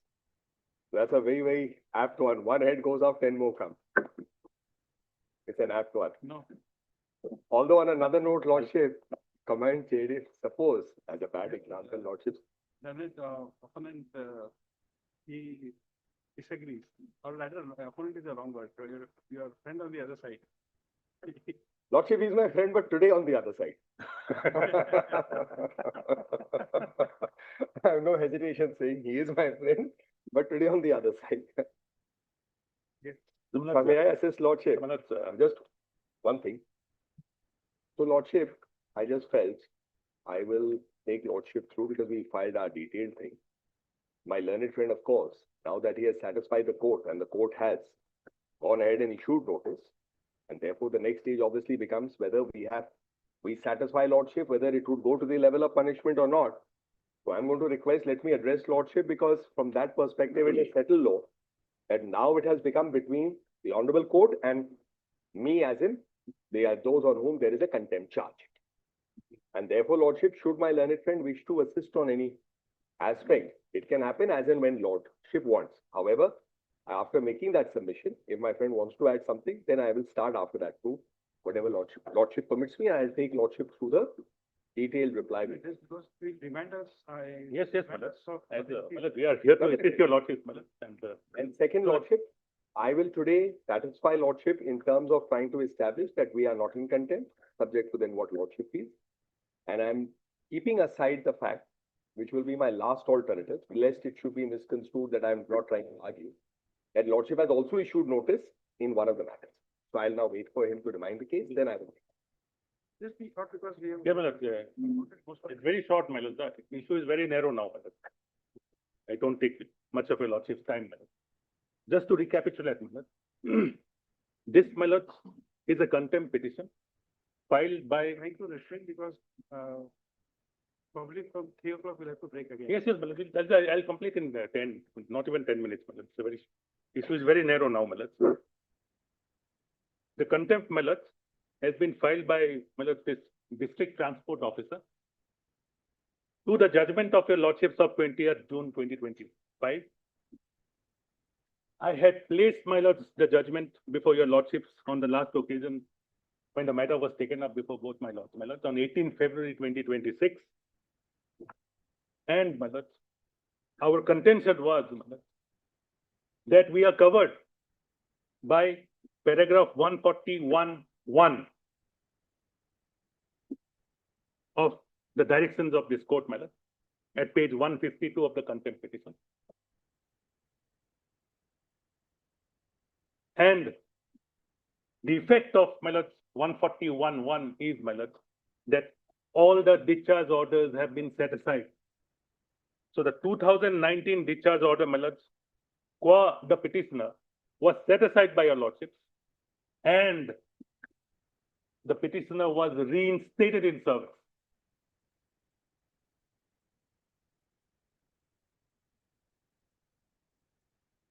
Now, my lords, there's a category findings of your lordship, my lords, on A, that the period of probation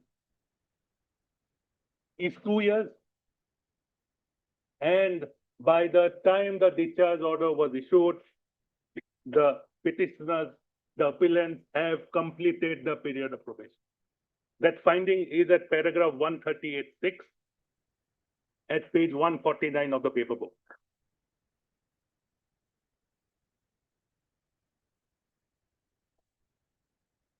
My lords had also held that there is no decision, my lords, by the state holding that the appellants are not found suitable for extension of their probation.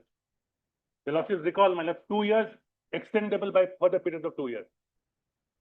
Your lordships also found, my lords, as a matter of fact, that there is no dispensation of inquiry under the second proviso to Article 311(2). That finding, my lords, is at paragraph 113, page 131. Your lordships also held that all the appellants were treated as regular employees. They were given, my lords, regular posting, and they were allowed to hold substantive posts. That finding, my lords, is at paragraph 66, page 102, and paragraph 76 at page 106.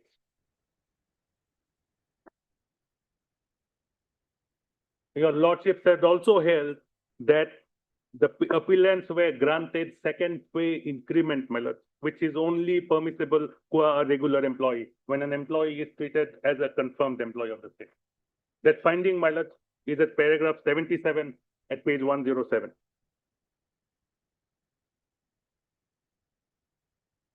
And my case, my lords, when I filed the contempt, my lords, and it continues till date, is that, my lords, no order has been passed by the state permitting me to join my services. There is no order passed discharging me from service, which my learned friend last time placed, my lord.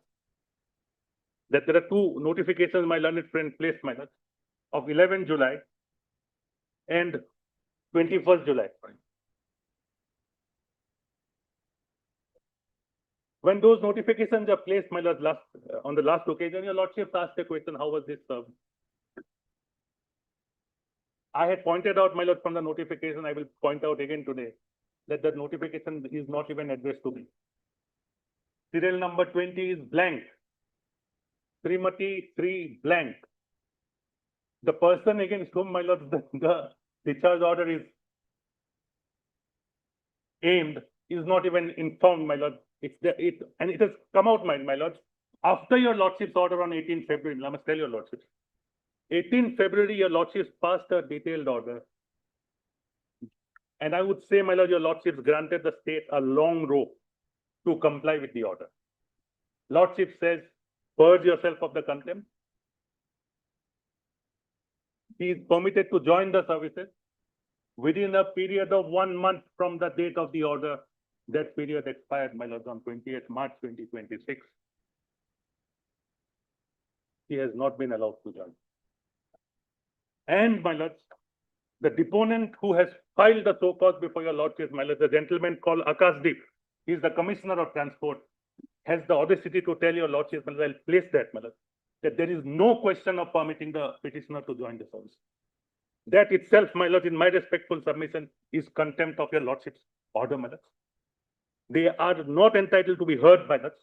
If such a state, if the state stand, my lord, to an order of the court, is that he is not entitled to join the services. There is no question. The words used, my lord, sir, no question of her joining the services, despite your lordship's directing on 18th February 2026 by a specific order, my lord, that she be permitted to join her services without prejudice to the right in this contempt.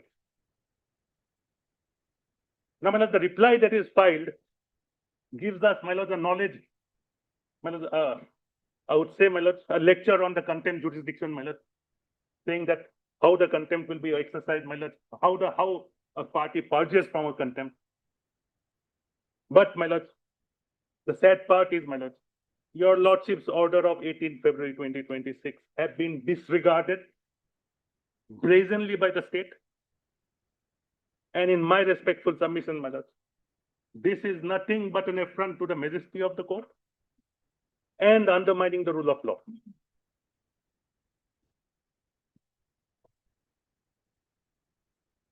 Now, my lord, in the so-cause, because this is a so-cause, your lordship said, my lord, in the so-cause, they say, yes, this order, which was handed over last time, your lordship's record, there has been annexed with the so-cause now, my lord. I will place that order once again.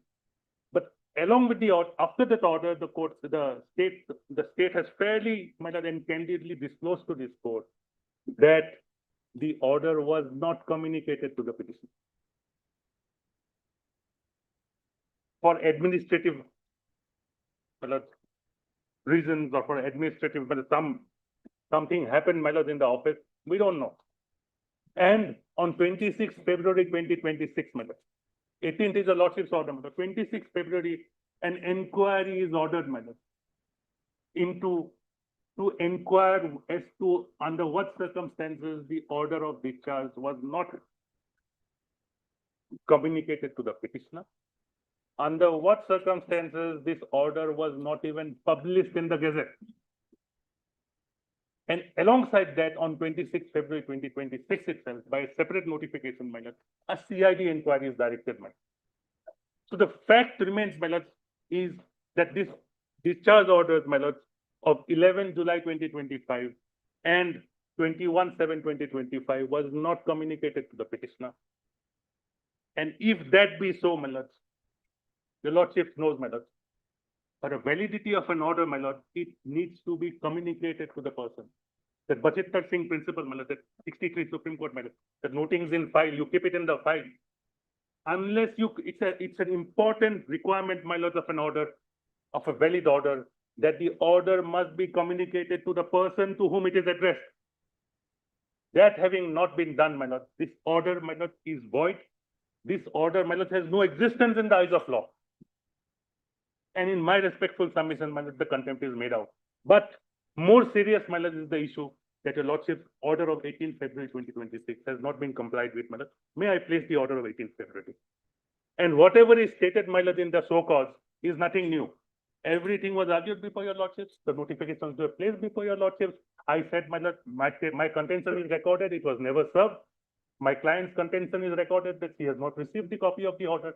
And my lord, now please see the order of 18th February, and then I'll come to the so cause.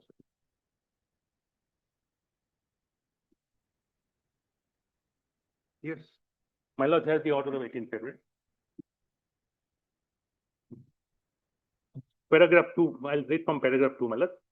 The learned senior counsel for the petition has referred to the observations made in paragraph 4 of the order dated 29/1/2026, and it is submitted that the petitioner apprehends that as an interim measure, if no directions are passed, there is every likelihood to show compliance with the order of this court. The petitioner may be dismissed from service, as has been done in the other case.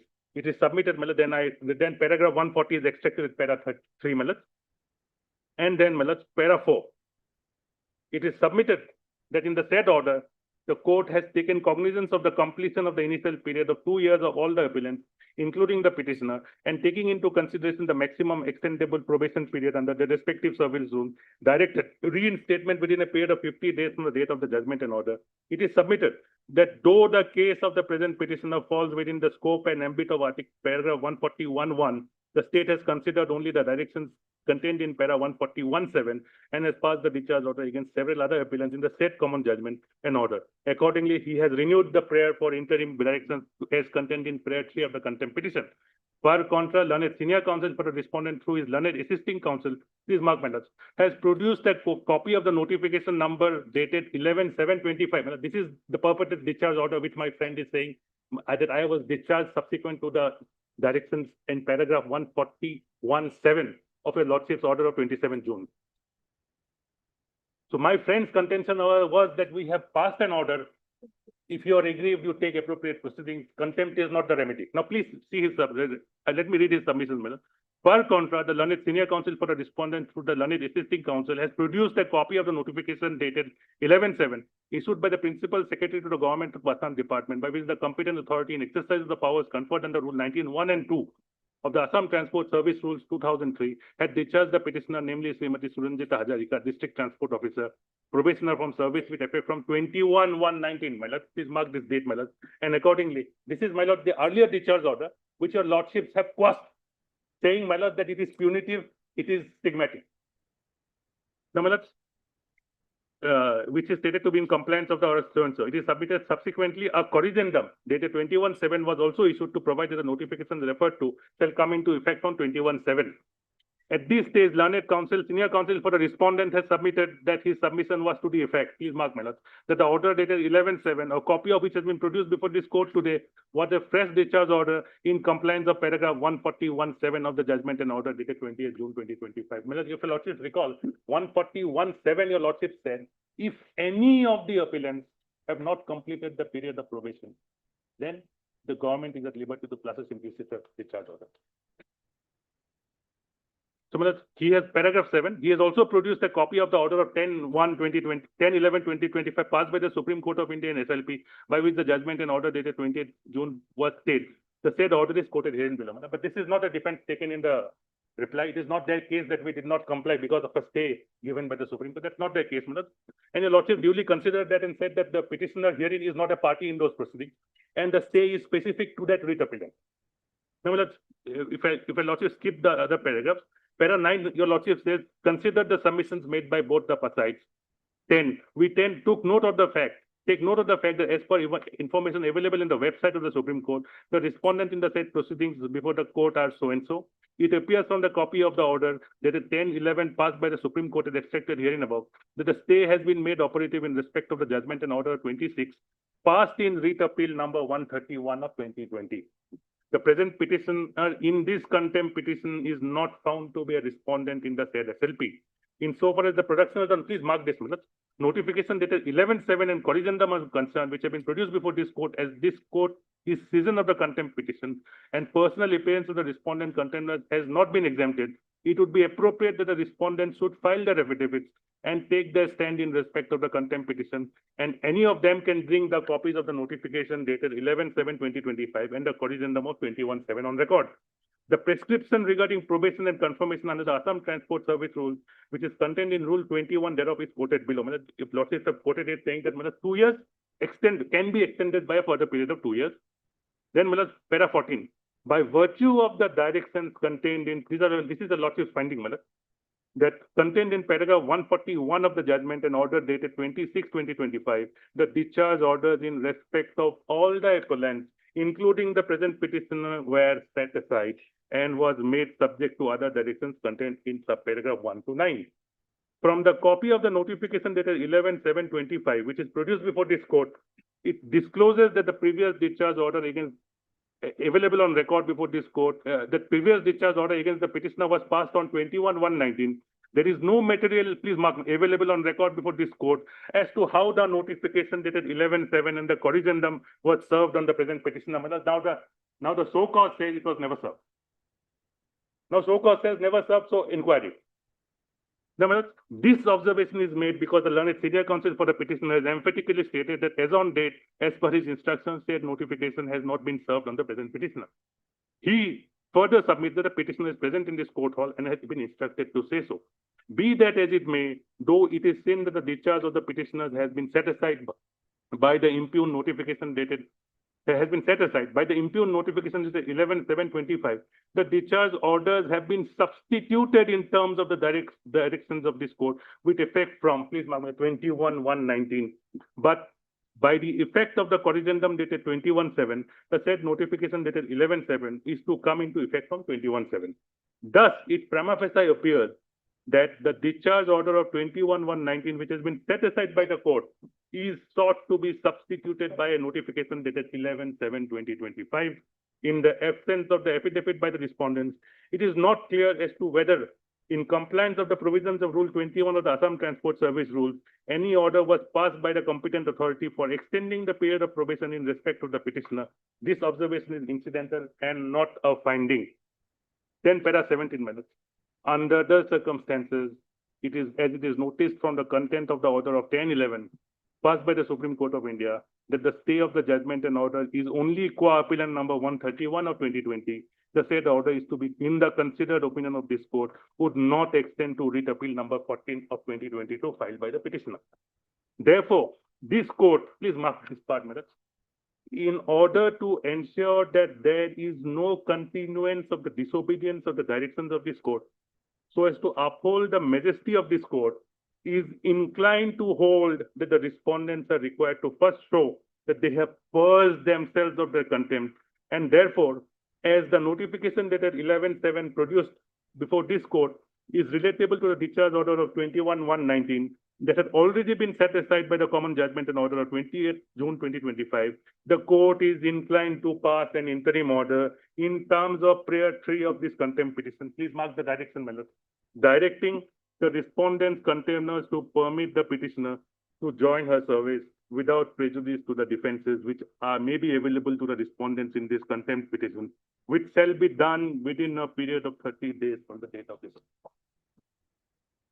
We further clarify that the interim order has been passed by taking into consideration, please mark it in, my lord, that as the current discharge order by notification produced before this court is in substitution of the discharge orders dated 21/1/19, which have already been set aside, that clearly stated in paragraph 141 of the judgment and order dated 20 June 2025. Therefore, the said modified discharge order, read with the corrigendum dated 21/7, would not come in the way of this court to issue such interim directions as may be required, so as to compel compliance with the orders under contempt. As the order is passed in the presence of the learned senior instructing counsels for the respondents, the order is deemed to be in the notice of the respondents. Nonetheless, in addition to the deemed notice of the respondents of this order, the petitioners also produce a certified copy of the order to the respondent number 2, which is constituted due notice to upon all the respondents. Now, this we had done, my lord, on 28th February, my lord, certified copy. The petitioner went and handed over to all the officers, my lord, from respondent number 2 to 5. Therefore, Therefore, the judgment said modified order is order so and so. In the meantime, as the personal appearance of the respondent has not been dispensed with, the respondent shall file their affidavits by the next date of listing.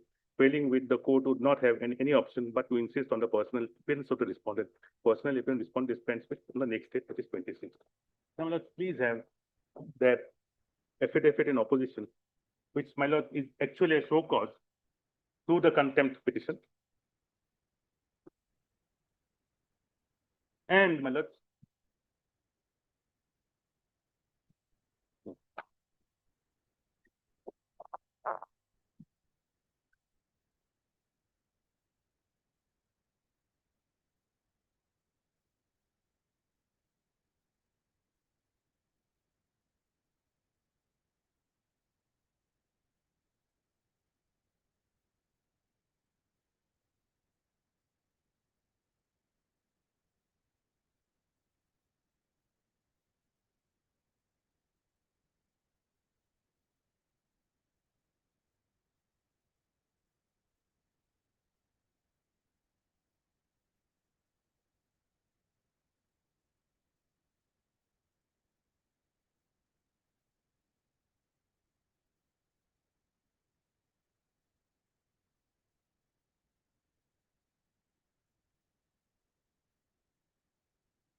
The item number 12, Lordship, last item of supplementary list, I want to withdraw, Lordship.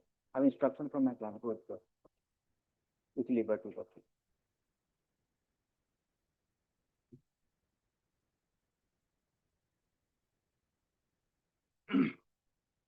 Templar.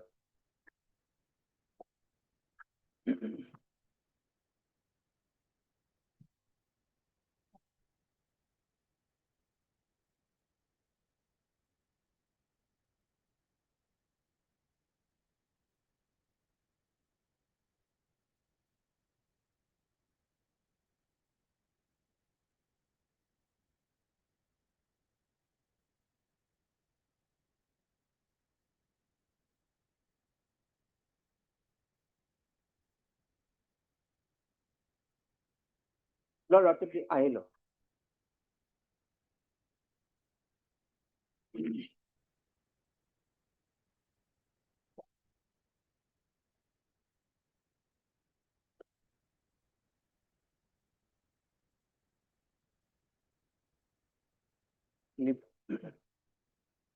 Liberty is granted, Lord. Obliged.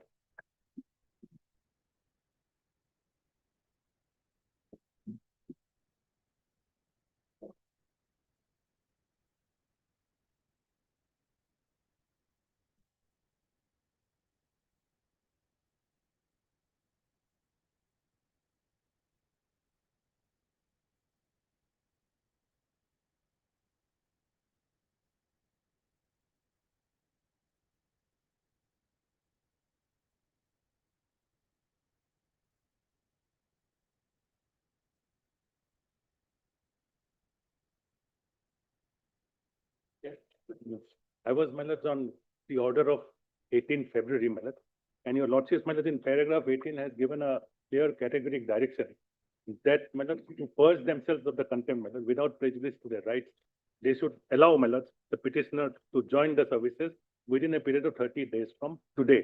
That was 18th month. 30 days expired, my lord, on 19th of this month. My lord, today is the 37th day, man. They have not complied with the order. So, my lord, my respectful submission is that you from a friend takes over, my lord, is this, my lord, that the contempt, my lord, which I have alleged, my lord, is of the judgment of 28th June 2025.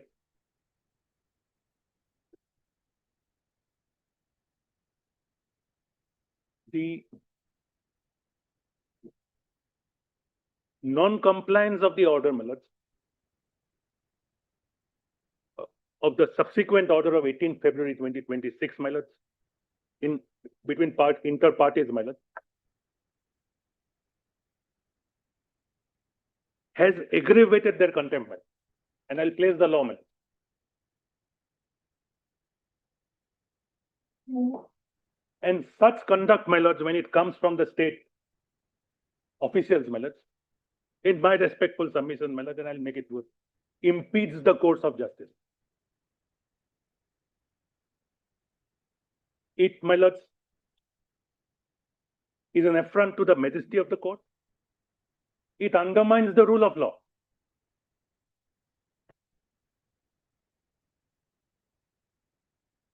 And I would say, my lords, instead of undermining, my lords, I would rephrase it. It tends to undermine, my lords. They cannot, my lords. This officer, my lords, Akashdeep is not, my lords, such a person who can undermine, my lords. It tends to undermine, my lords, the majesty of this court, my lords. It imperils the authority of this court. And in such cases, my lords, I'll place the law, if the my learned friend concludes, my lords, that the contempt of my lords should not be heard by this court till they purge themselves of the contempt. And purging is, my lords, complying with your lordship's order of 18th February 2020. Now, my lords, that just one page of the show cause which has been filed, my lords, just have that, my lords. First, 220, the affidavit in opposition, my lords, starts at 227.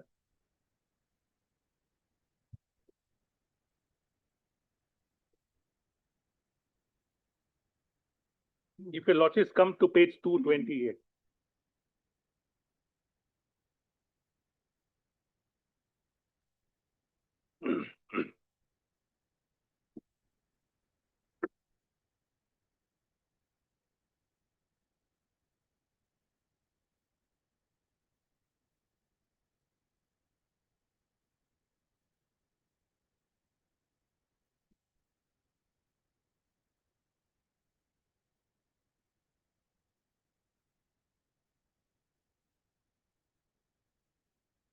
Two 228, if your lordships have, my lords, paragraph 5, my lord, there.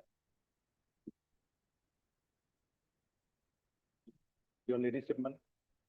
Page 228, running page, paragraph 5.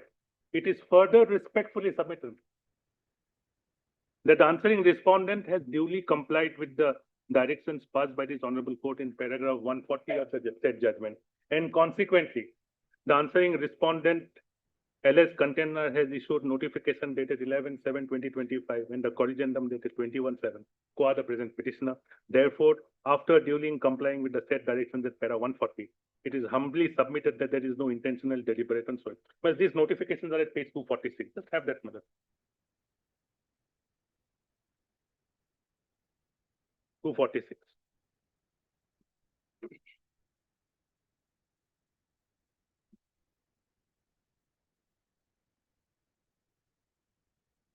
Annexure A1.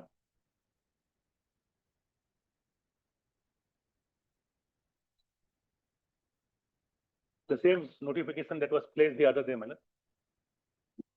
It's filed by the respondent number 2.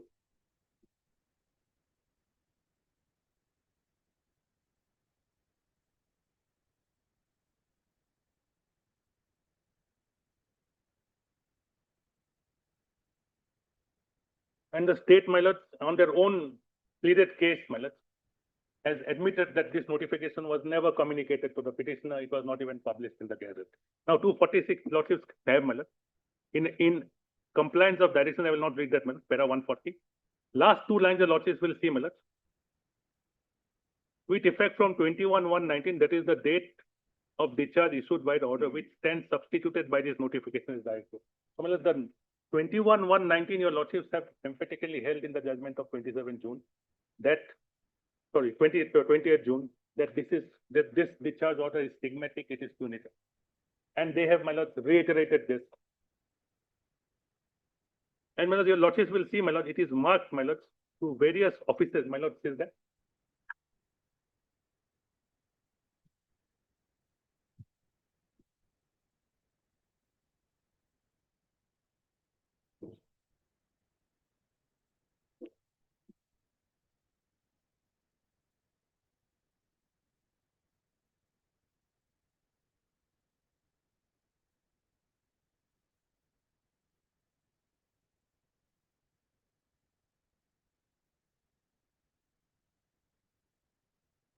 And page 247, my lord, serial number 20.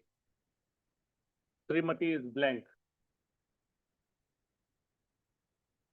Their case, my lord, is that we did not have the updated email address of the petitioner. My service records are them. The 2019 discharge order was sent in an email ID which I'm still using. My postal address has not changed. Rest everyone else, my lord, is addressed by their address, postal address. Here in this case, they are saying that this could not be served. Why? Because the updated email address was not there. Now, my lord, please have, my lord, in this at page 246, my lord, serial number 6, your lordship see, is the Chief Electoral Officer Assam dispute. So what happened is, my lord, when this notification was presented last time, so I advised them, my lord, apply on the RTI. Chief Electoral Officer has said we don't have any such record. The other RTIs are awaited. So, my lord, the presumption under 114E will apply once, my lord, the state satisfies that this is an order passed, my lord, in the due according to the process of law. That order has been issued and communicated to the other party. Now, my lord, now please see the corrigendum again at page 248.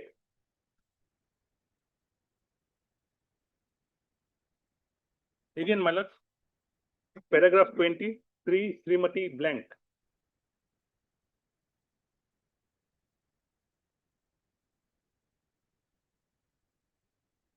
Now, my lord, please come to page 241.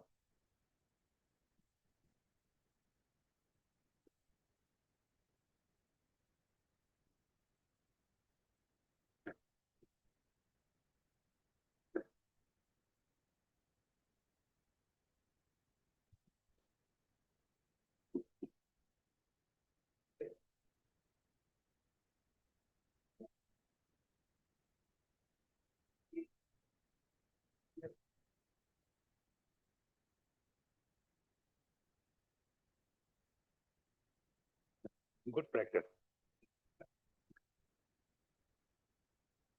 Sitting in the court, yes.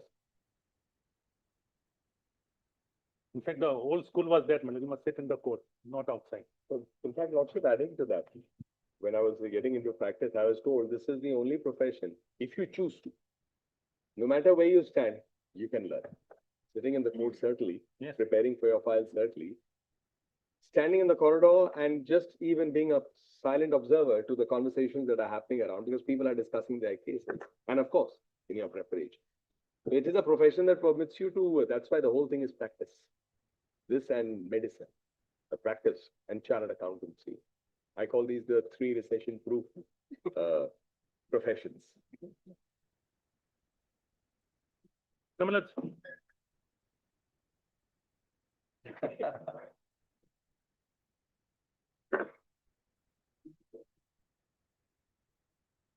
it does, man. Now, let's, will the lordship first come to page 231, madam? Because this gentleman, Akashdeep, my lord, in his so-called, my lord, has also enlightened us on the law. Please come to 231. Lordship has 231, my lord. Paragraph 10, my lord. I'm reading the last 3 lines. One such decision, your lordship has that, my lord, is Wasim Beg versus State of UP. Please mark here, my lord. This is paragraph 76 at page 106 of your lordship's judgment of 28th June. Where, my lord, this judgment was cited by my learned friend and your lordships considered it and distinguished it. So, my lord, he is trying to have a second bite at the cherry. He cannot, my lord. This Wasim Beg was cited, just have, my lord, paragraph 76, my lord, page 106 of the judgment of 28th June. Running page 106 of the case. Cannot, my lord, thou cannot, my lord, argue on law. He has to say, my lord, is there a no compliance or non-compliance? Law, your lordships will decide, my lord. Just say paragraph 76, my lord. In the case of Wasim Beg, my lord, there.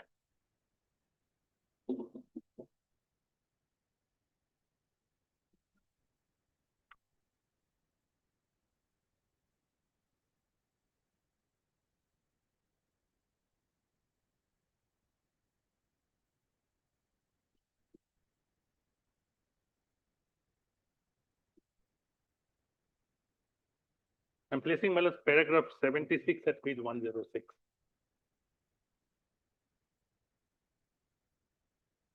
In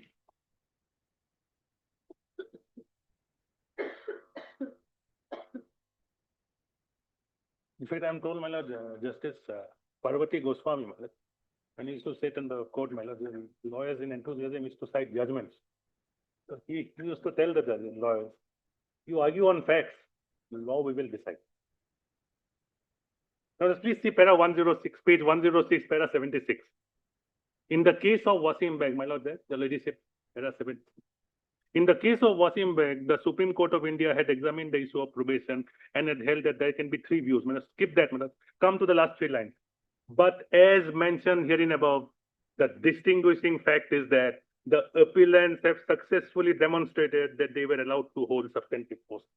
So, your lordships, consider this judgment, distinguished it. And now, my lords, the respondent number 2 in his counter affidavit is again, my lords, trying to rake up the same issue before your lordships to say the 2 plus 2 years probation, Wasim Beg is the law. That is not open, my lords, to argue before this court in a contempt jurisdiction. So, this entire page 231, 232, my lords, he quotes from Wasim Beg, which your lordships have said, my lords, not applicable. There's a distinguishing fact.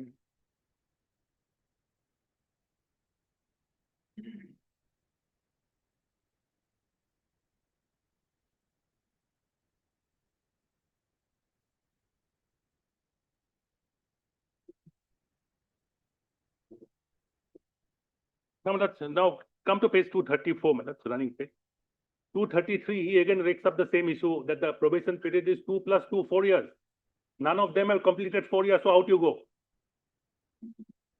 Now, plus 234. From 234 onwards, my lords, he is citing Balwant Bhai, Soma Bhai Bhandari.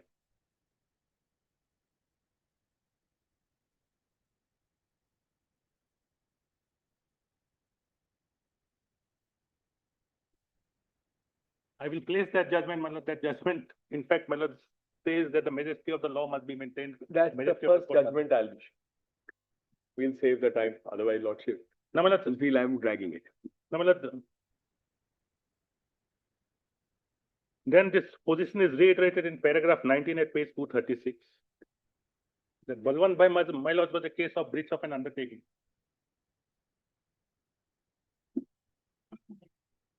Running page 236, my lord, again paragraph 19 refers to Balwant Bhai and that. Then, my lord, para 20 refers to a Calcutta High Court judgment.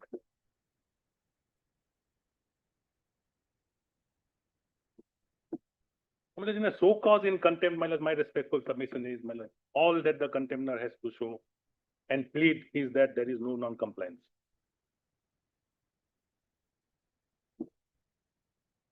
Then paragraph 21, my lord, Badri Vishal Pandey. 22, my lord, Dilip Mitra. 23, T.C. Gupta, 2014 judgment, all extracted from the judgment. And now, my lord, please have para 24 at page 240. Now, my lord, he is trying to say, my lord, that under the garb of a contempt jurisdiction, the petitioner is seeking clarification / appeal / review of the judgment, which is not permissible under the law. I'm not asking for any review, my lord. No clarification. I'm saying your lordship's judgment is clear and emphatic. I'm saying I'm covered by 141(1). I'm not saying your lordship, please clarify. Now, my lords, I have come here, my lords, for implementation of the judgment. Then, my lord, J.S. Parihar, 1996, 6 para 25. Then 26, my lord, I'll read 26. This is important. And according to me, my lord, this stand of the state itself, my lord, nullifies the purported notification of 12/7/2025 and the corrigendum of 21/7.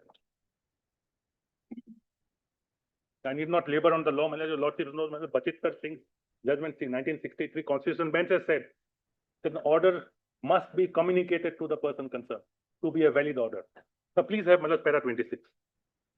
Because that day, my lord, when my learned friend placed it, my lord, we were, my lord, arguing. I said it was never served on me. Your lordships asked my friend a question, how did you serve? I said it was not served. I said my client is present in court. Your lordship recorded all that. And your lordship also recorded that the name is not there, it's blank in the. Now, my lords, please have para 26. This is the admission of my lords, the state respondent. After which, my lords, I don't see, my lords, it is further respectfully submitted, my lords, as stated herein above, the state has duly, please mark, duly issued the above notifications in compliance of the directions of the Honorable High Court in paragraph 140 of the judgment dated 20th June. Hence, there is no willful disobedience of the direction. So he says, my lords, that I have complied it by issuing the notifications on 12/7 and 21/7. Now read further, my lords. However, what has subsequently emerged after issuance of the said notification, please mark, the same had not been served to the petitioner. It is submitted that the state has taken a very serious view of the said administrative lapse of not intimating serving the petitioner with the discharge order, my lords. And how have they taken this, my lords?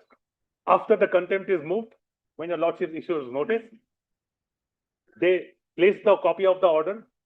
After your lordship's order on 18th, on 26th, they decide that yes, there is an administrative lapse. So, see, my lords, as per the direction issued by the Honorable Chief Minister Assam, by notification dated, please mark the date, 26/2/2026, passed by the Commissioner and Secretary Personnel Department, the state has constituted an administrative inquiry. Furthermore, Secretary Personnel Department has by letter number dated, again, my lord, please mark, 26/2/2026, requested the Special Director General of Police, Crime Investigation Department Assam, to register an FIR and investigate into the administrative lapse in, please mark, my lord, not intimating / serving the petitioner with the said discharge order, and also investigate the existence of possibility of criminal conspiracy to frustrate, implement the bona fide actions of the state undertaken after following the procedure. So, please have, my lord, this notification. If my learned friend is going to read it fully, then I would suggest he read the whole thing because that is important for me to read. Yes, I don't mind, but he should read it fully. Yes, both. No, it Page saves me the 250, effort. yes.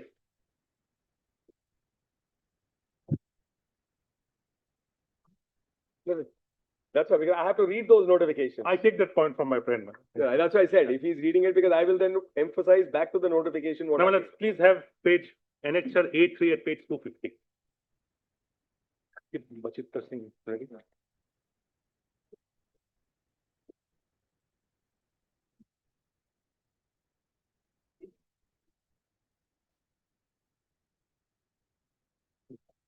My lord has page 250.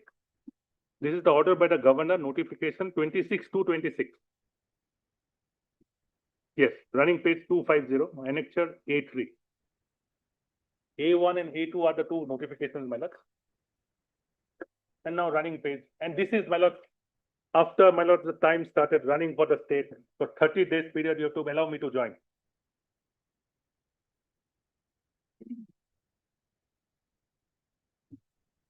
Order of the governor.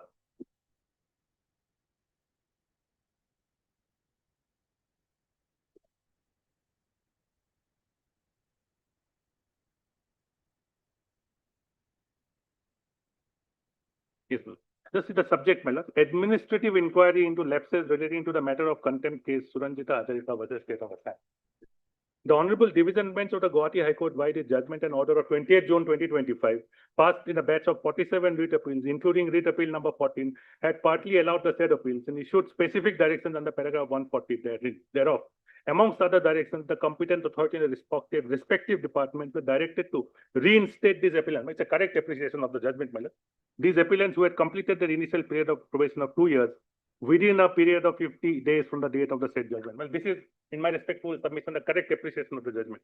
Now, in compliance with the said judgment, an order dated 20th June, the Transport Department passed a fresh discharge order, wide notification dated 11/7/2025, followed by a corrigendum of 21/7/25. However, it has been brought to the notice of the government that the said discharge order / notification dated 11/7/25 and the corrigendum of 21/7/2025 were not served upon Srimati Suranjita Hajarika, the concerned party.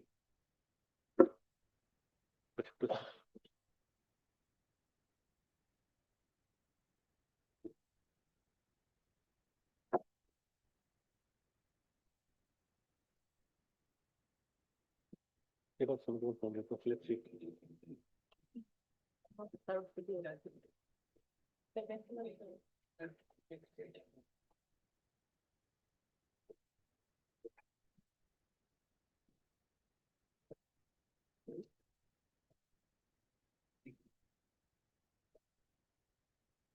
He's 71 from the cover.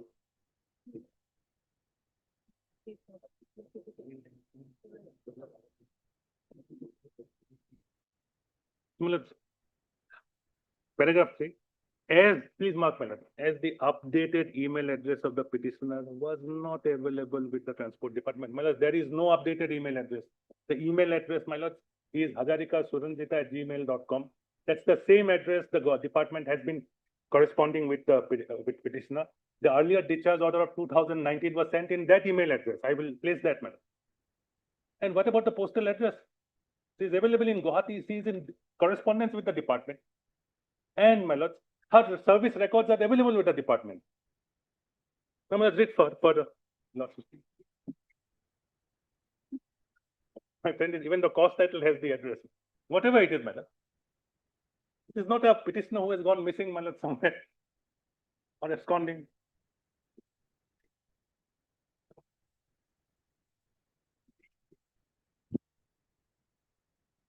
Yes.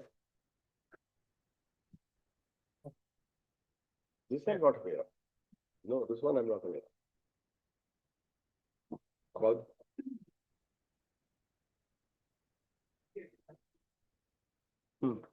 I mean, I've never noticed it because we search on Google, but I've never paid attention that that was a digital address.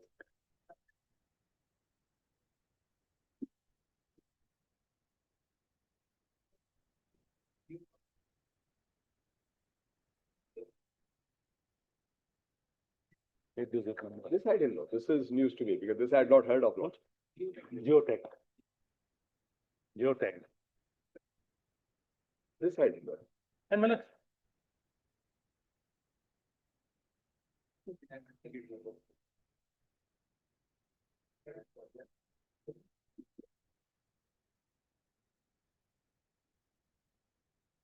So if you put the 8, it will find the exact location. I don't know. and my lord, And then we'll be spared from doing inquiries also. Then we'll be spared from doing inquiries also.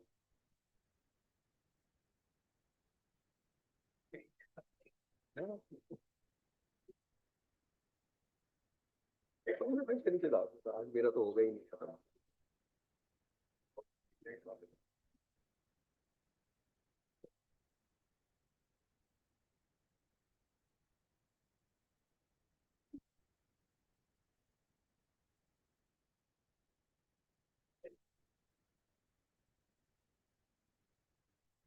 I didn't know this. That's what I'm saying. This is news to me. When I leave the code, I'm going to Google it now. 10-digit DigiPin. If Government of India is doing it, they must be mapping it because everything is getting. and then now it is WhatsApp.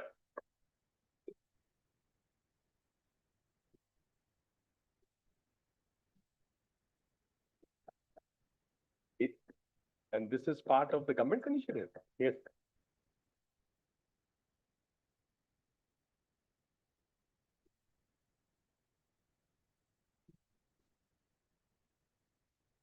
Oh, UPI. That is somewhere. That is nice. Thank you. UPI has transformed it. Absolutely transformed. It is. Yes. Lordship, all of us are using it, and it's, heartening. You buy a coconut water and you're giving somebody a digital transfer. I mean, it's absolutely amazing.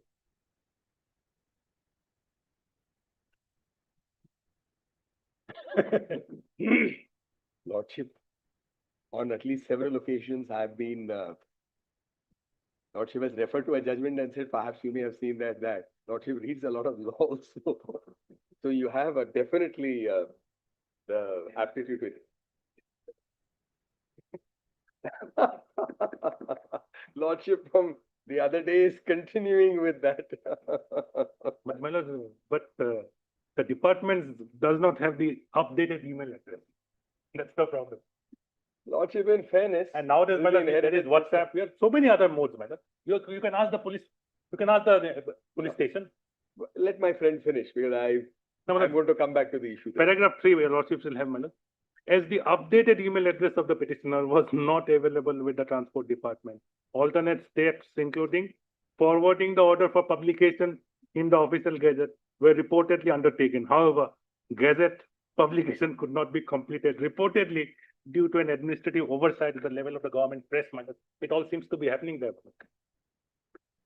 They have to put their house in order, my lord. They can't now say that this order is binding on you. Though we have not served you, we have not published. Admitted case, my lord. So, my lord, the order is not even worth the paper it is typed on, according to their own admission.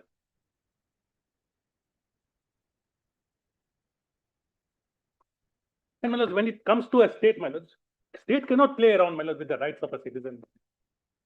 Now, see further, my lord. Srimati Suranjita Hazarika filed a contempt case bearing reference number so and so before the Gauhati High Court, disobedience of the order. Please mark, my lord, that the matter was heard by the Honorable Division Bench on 18/2, whereupon the court issued the following interim directions. So, my lord, they know about your lordship's order. They know the directions, my lord, that the respondent contemptor shall permit the petitioner to join her service within 30 days from the date of the order dated so and so. The respondent will self-file the respective affidavit. Now, para 5. It has been observed that this is a matter of serious administrative lapse and that the possibility of criminal conspiracy or connivance of government employees cannot be ruled out. In view of the foregoing and in order to inquire into the administrative lapses that resulted in the failure to serve the discharge order notification dated 11/7, along with the corrigendum upon the petitioner, Suranjita Hazarika, the government of Assam is pleased to constitute an administrative inquiry as follows. So, an administrative inquiry is constituted under Ajay Tiwari, the additional chief secretary of Assam. And the inquiry report last time frame within 2 weeks that expired on 12th March. And that is not placed. What happened to the outcome? Because, my lord, in the show cause, it does not say, my lord, what happened because this period was for 2 weeks within 12th March. Now, my lord, please have the next notification at page 253, where, my lord, the CID investigation is directed.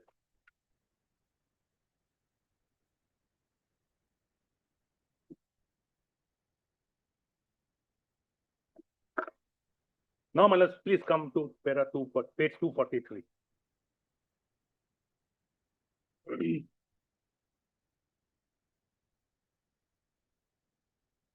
My lord, just page 243, my lord.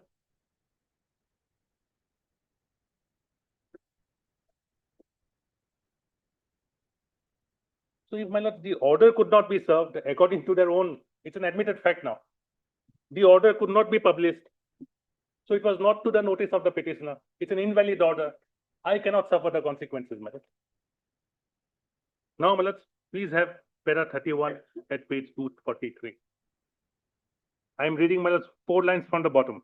It is submitted. Okay, I'll read the whole thing. The contents of para 7 and 8 of the present petition are denied being incorrect, misconceived, and misleading. It is submitted that the answering respondent alleged contemptor has duly complied with the directions passed by this honorable court in paragraph 140 of the said judgment, and consequently their answering respondent alleged contemptor has issued notification dated 11/7 and 21/7. It is submitted that as the petitioner has been discharged by notification dated 21/7 and 21 and with effect from 21/1/19 as per directions contained in the judgment of hands. Please mark this, my lord. There is no question of allowing the petitioner to join the services. And when he says this, my lord, he is responding to your lordship's order of 18 February. Because your lordship directed on 18 February to join. So he is now, my lord, saying I have complied by those void non-est notifications, which according to him was never served on the petitioner. It was never published in the Gazette. And then he says, since I have done that, there is no question of allowing the petitioner to join the services, and I respectfully submit, my lord, this is a direct affront, my lord, to the authority of this court.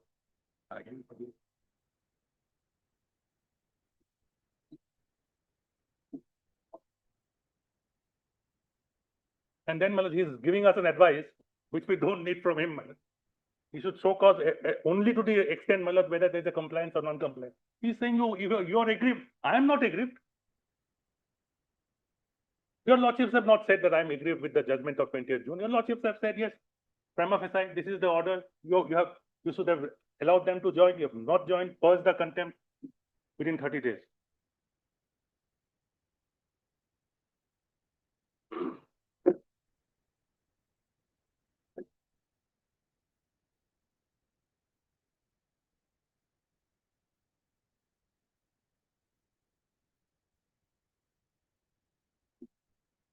And my lords, I must also again point out that this contemner files an application, my lords, for vacation of the order of 18 February.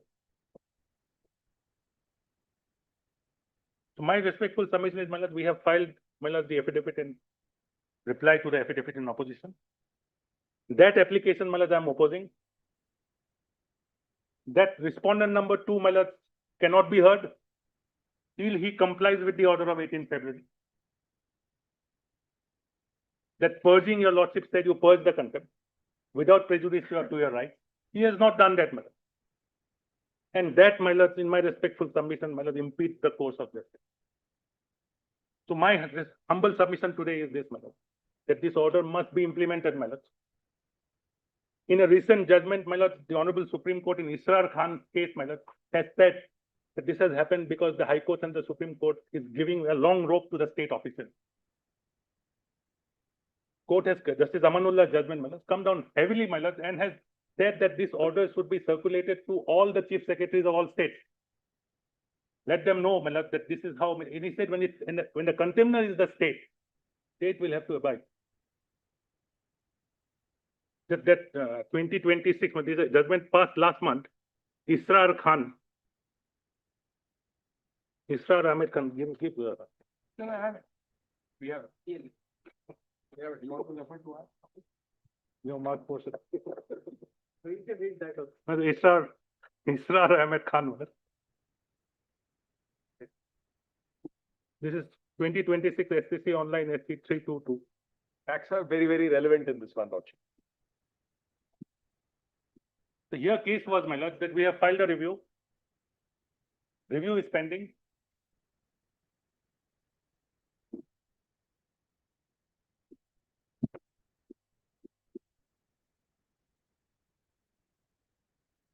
And please come, my lord, to paragraph 5.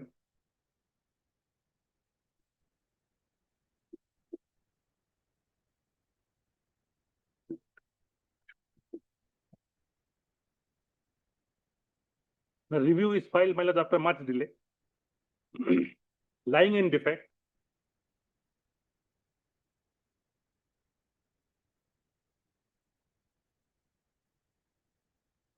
Same is the case here, my lord. My learned friend last time, my lord, disclosed that reviews have been filed. They are all lying in defect since October.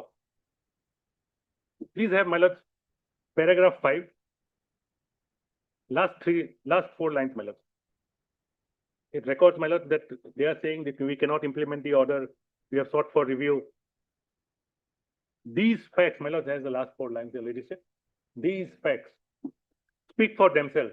But then again, perhaps it is only us who are to be blamed. Giving parties an unduly long rope in the past has led us to this enough.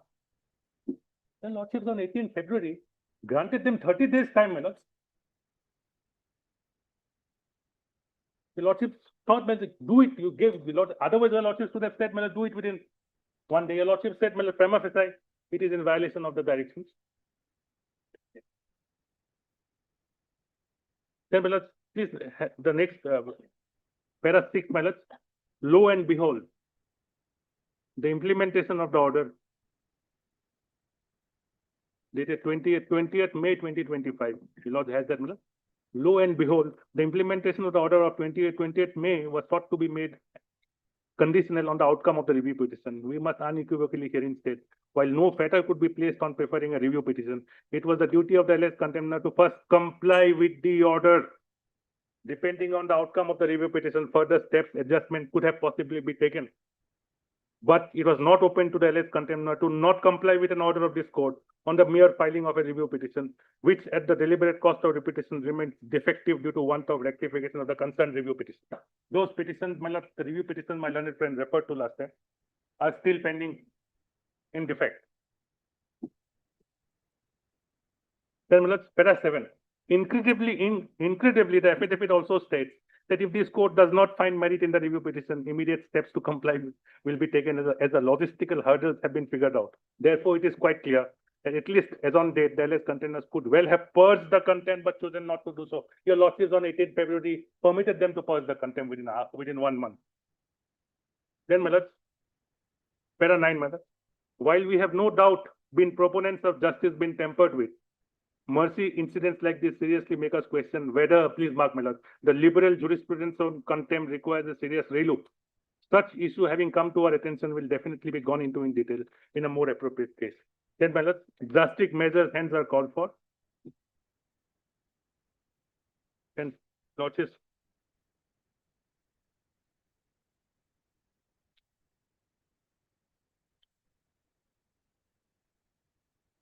Then he says, my lord, even persons who are not otherwise, my lord, parties will be bound.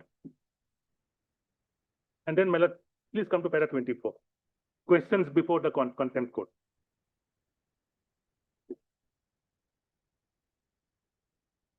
Paragraph 24, my lord. It is beyond the pale of any doubt that when in season of a contempt application, para 24, my lord, the question before the court is only whether or not the decision of which contempt is alleged has been complied with. Then, my lord, para 27 onwards are the delayed filing of appeal and all. Then para 30, my lord. The High Court should, your lordship, nice para 30. The High Court should deal with such unscrupulous litigants more so when they happen to be a state. Within the meaning of Article 12 of the Constitution, or like bodies with an iron hand. Unless the High Court, so also this court deals with this aspect firmly, we run the clear risk of erosion of the unflinching faith that the ordinary litigants of this country repose in the judiciary at all levels. It is the solemn duty of all of us, manning the courts across the hierarchy, to ensure that public faith never wavers. Then procedural directions, your lordships will see para 32. Directs, my lords, that this be given to all chief secretaries. And before I end, my lord, that Bachitkar Singh's judgment, I'll just place that relevant paragraph, that unless, my lord, the order is communicated to the person concerned, this is AIR 1963. This is a famous judgment by the Constitutional Bench, notings in file, etc. AIR 1963, Supreme Court 395.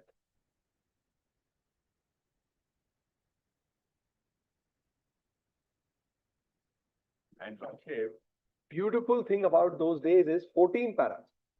That's it. I have seen Constitution Bench judgments of 3 pages. That period.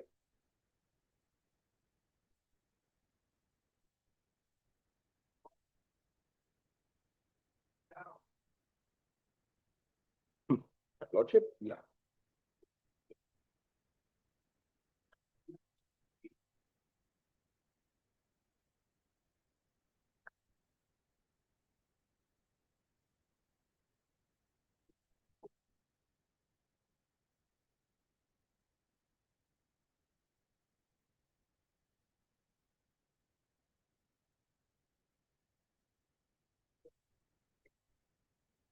Second appeal.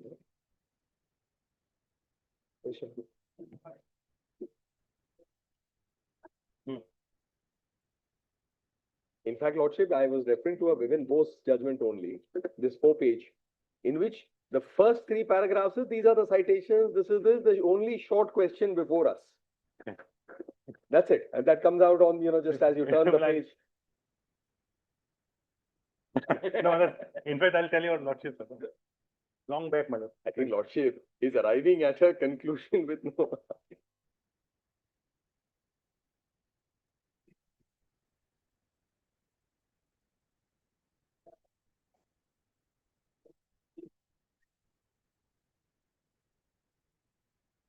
Oh, it was, yeah. Lordship, I am looking forward to bumping it to Lordship sometime. In fact, now even in bail jurisprudence, Supreme Court says you give reasons. Everything is. Now, I'll just. In fact, that's the first narrate, time, my lord, sorry, just to close it, I didn't have it. The closing sentence nowadays is, we start when we are in an appeal. Lordship may cease a non-reasoned order. Where is the reasoning? That is the first appeal that you immediately raise the point. Okay, my lord, Delhi High Court Justice Badar Duraj Ahmed, in a very contested bail matter involving, my lord, kidnapping for ransom, we were for the complainant opposing the bail. So, my lord, he gave a detailed order granting bail. Yes. Justice Badar Duraj. No, Justice Fakhruddin Okay. President. I never knew this. So, my lord, And he is very sweet to me for many, many years, but I didn't know this guy. so, my lord, Fakhruddin. What was my name? Okay. He was the president of the bar of Fakhruddin. Yeah, that I'm aware of. That much I'm aware. I've seen all that. So, my lord, But I did not realize so, my that lord, he was Justice Badar Duraj Ahmed gave a detailed judgment, my lord, why he is granting bail. So, I had drafted the SLP before the Supreme Court. My first case was that the court has given finding on merits. So, my lord, Mr. Harish Salve appeared with me, and then the court set aside, saying that, yes, High Court has exceeded its jurisdiction, it has rendered findings. So we set aside the judgment, remand the matter back to the High Court. So we, so when I went, yes, very good judge, temperament wise also. It's an irony, my lord, he couldn't come to the Supreme Court, but otherwise a very excellent judge, doing excellent, my lord, in arbitration. He's been very, very kind to me personally also. Every time I meet him, he always asks, how is law? He's very happy that I'm practicing law. Yes, and they're doing very well. Very patient, very nice litigant. In arbitration. Long back, yeah. Very long back. I'm He aware. is a preferred arbitrator. Also very quiet.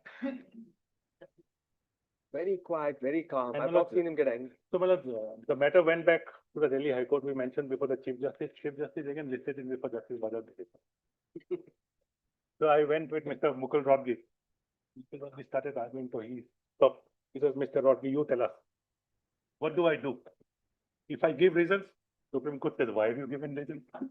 If I don't give reasons, Supreme Court will set aside and say, why haven't you given reasons? So you tell me what to do. So Mr. Rodgi says, my lord, I cannot, my lord, I just argued the case. And my lord, to his credit, he reiterated the bail by again a detailed order.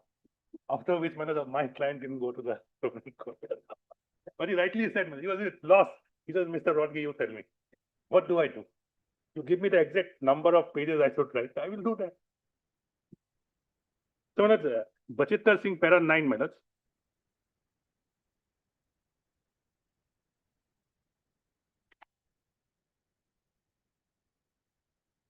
You receive as paragraph 9. Yes. The question, therefore, is whether he did in fact make such an order. Merely writing something on the file does not amount to an order.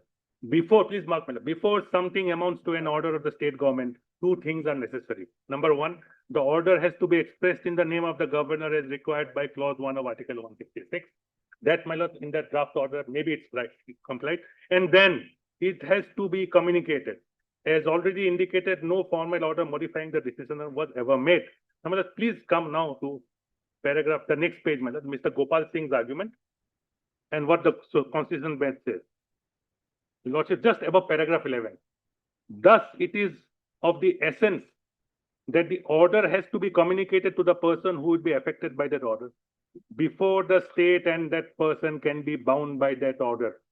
For until the order is communicated to the person affected by it, it would be open to the Council of Ministers to consider the matter over and over again.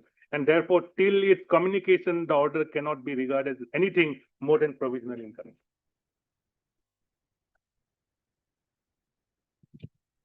So my respectful submission is, my lord, that the state must comply with the order, my lord, of 18 February. Until they comply with the order, my lord, they should not be heard, my lord. That I'm opposing, my lord, that interlocutory application they have filed.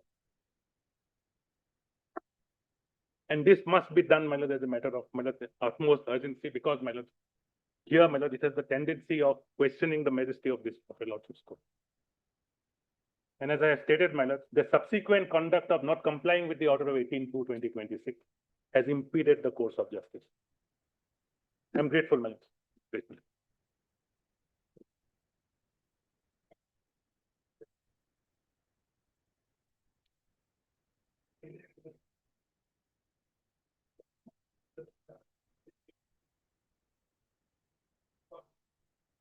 I'm grateful. I'm so grateful for that extension. I'm deeply obliged because I was actually very worried that even my opening I would not be able to do it because my friend had taken a little time today. I'm very grateful. I'm deeply obliged. Lordship, I must begin, Lordship and Ladyship, by saying unequivocally,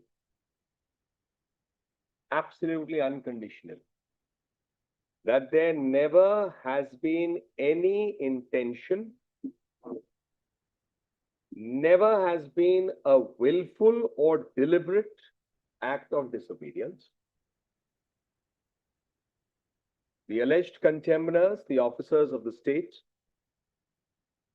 have the highest respect for this honorable court, for all courts. And most importantly, we are duty bound to comply with directions of this honorable court. I want that absolutely, Lordship, clear. We are duty bound. There's no question about it. Then, Lordship, I will place for Lordship's consideration that we have duly complied with the directions, and they are very specific directions in Lordship's judgment.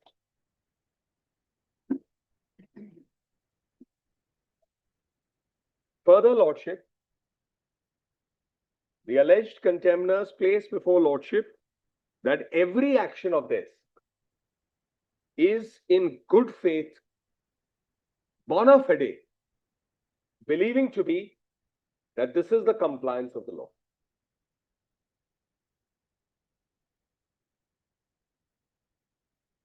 There is no intention at any level of interfering with the administration of justice. We are very, Lordship, I must place this unequivocally. Further, Lordship, there's no mens rea, because Lordship, in the contempt jurisdiction, the two critical words will become willful and deliberate disobedience. And I will, of course, Lordship, of course, has it, but I'm duty bound, as also the advocate representing their case, to place for consideration what the courts have held of me in this regard. And therefore, I'm repeating our unconditional apology for any unintended misrepresentation, and hence, Lordship, at the end of what we argue, we will be placing for Lordship's and Ladyship's consideration, seeking on this bona fide act that we believe it is bona fide, that the contempt notice may be considered for discharge. Now, Lordship, may I request Lordship to come back again to Lordship's order of 18. The advantage is I don't need to, Lordship, go to the judgment per se for making my preliminary submissions. What I need to show at the outset is within Lordship's order.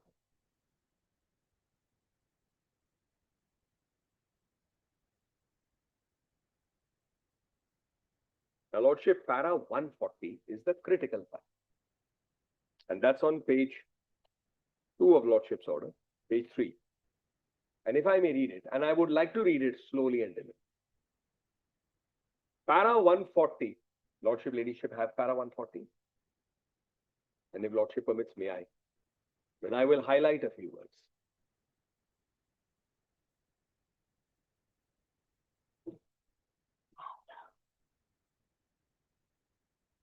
Page 3 of Lordship's order, just below para 3. Lordship has reproduced the final direction.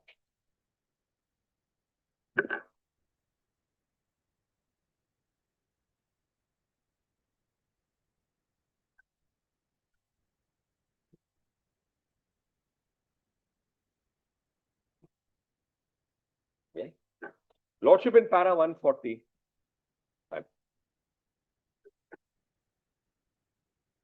Ladyship, what Lordships have absolutely clearly said is as follows. Accordingly, the appeal is partly allowed. That's the first part. And what Lordships have partly allowed, this is the relief, by setting aside the impugned judgment of the learned single judge In the 49,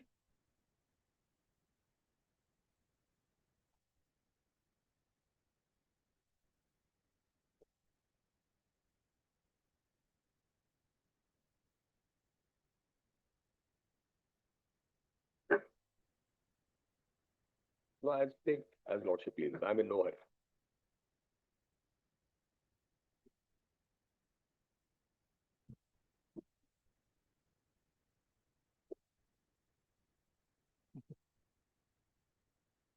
Sugar? Is it for sugar? Actually, for the throat. So Lordship can leave behind this. I can't live without it. This is very effective. It's very effective. And if Lordship would permit me, I would be very happy to just leave it behind for Lordship, Ladyship to try. Contempt. This is the one from Bombay. So I have now, after trying all the varieties, finally settled on. I leave it for Lordship's consideration. I have one in my suitcase. I won't be deprived as Lordship.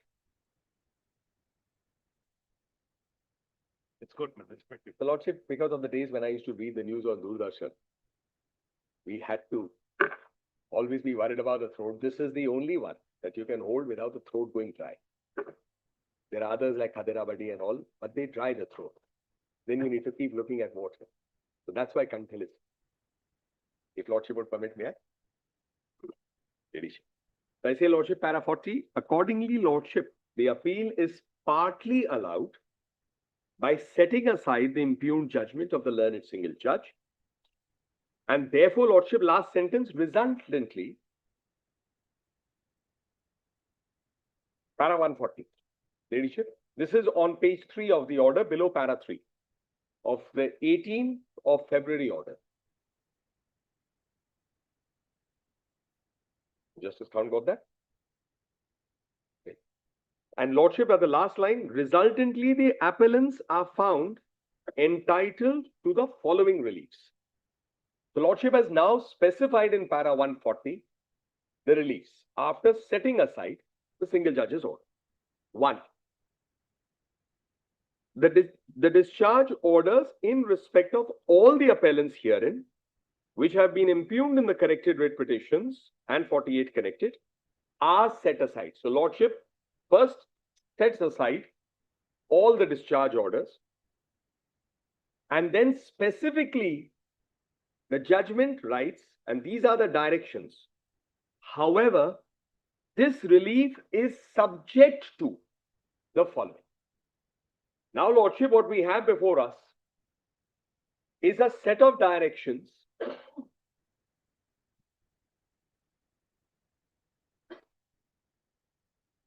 we have before us, Lordship, in para 140, the setting aside of the discharge orders, and then says the relief is conditional or subject to certain things that Lordship is laying down further in 1.1, and I will respectfully say the whole case will hinge on only 2 directions primarily. 141 Roman 1, 141 Roman 7. The crux of the case or the nub of the issue will fall for, in my respectful and humble submission, for Lordship's consideration, is 141.1 Roman 1 and 141 Roman 7. That's the case, Lordship, because these are directions. I have to comply within a prescribed time limit. Clearly, Lordship. Now, Lordship, before I read, I'll just make the submission. If they have to, or any petitioner, we have one today, there'll be others. If they have to claim the benefit, they have to fall squarely within 141.1. That is the threshold that they have to cross as per Lordship's direction. And if I have to satisfy Lordship's conscience in terms of compliance of the order, I have to, as the state, cross the bar of 141 Roman 7. These are the 2 situations. Let's see what Lordships have said. Because I will argue in one sentence more, Lordship. Emphatically, I will argue this, that these directions of Lordship are in complete sync with the settled law in terms of what deals with probation, what deals with extension of probation, what deals with deemed confirmation or confirmation. Lordship, these directions are absolutely the settled law which has been considered n number of judgments by the Supreme Court. And therefore, Lordship, the two directions are 141 Roman 1, 141 Roman 7. Now, Lordship, what does 141 say? The threshold that they need to cross to say, I am entitled to relief. Because it's subject to those appellants who have completed their initial probation period of 2 years, and by taking into consideration the maximum extendable probation period under what? Under their respective service rules, i.e., then Lordship has actually put down each one of the service rules of the 5 categories. And Lordship may please note that it says Rule 21(1) of the Assam Transport Services Rules. So therefore, Lordship, what we need to see?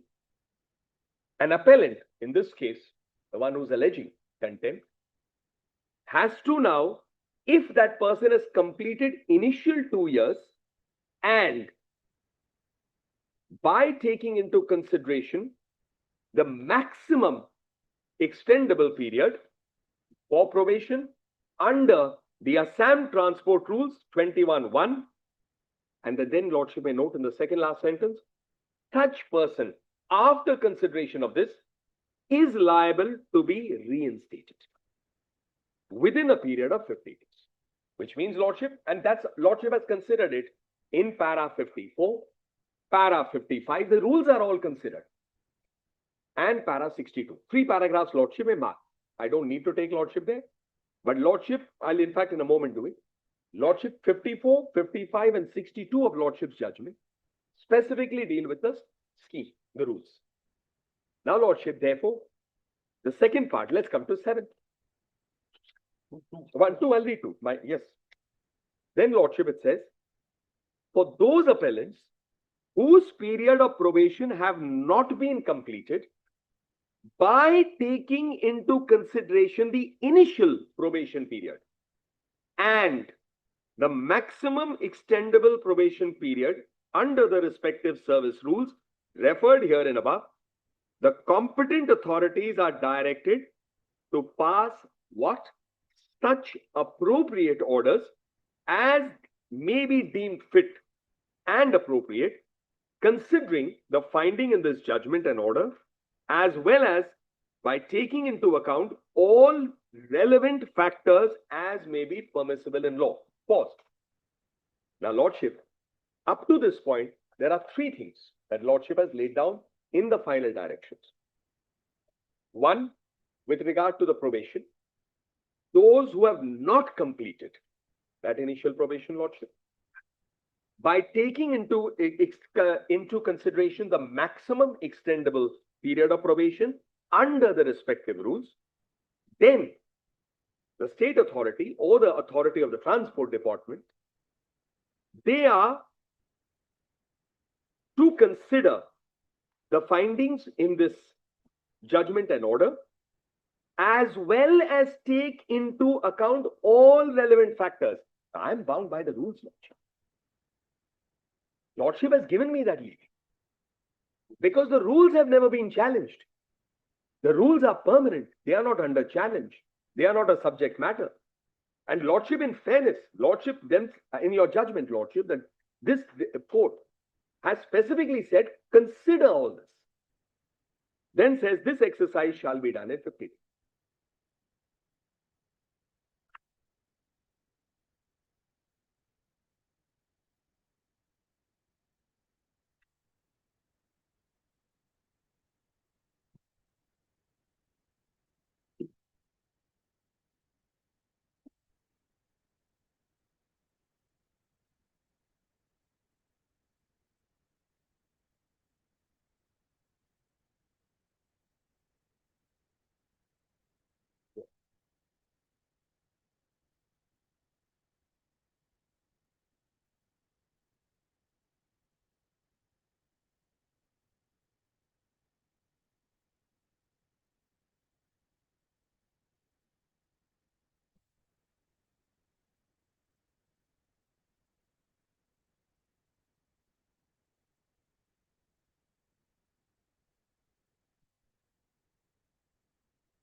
Very interesting law. You see it?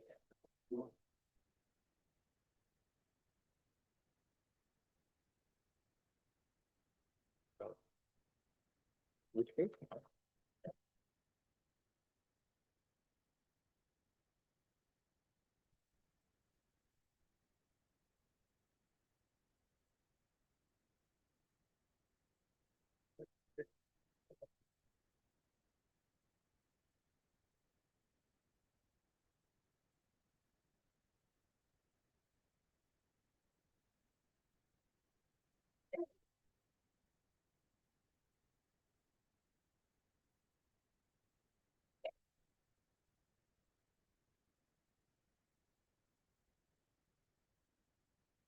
Yeah.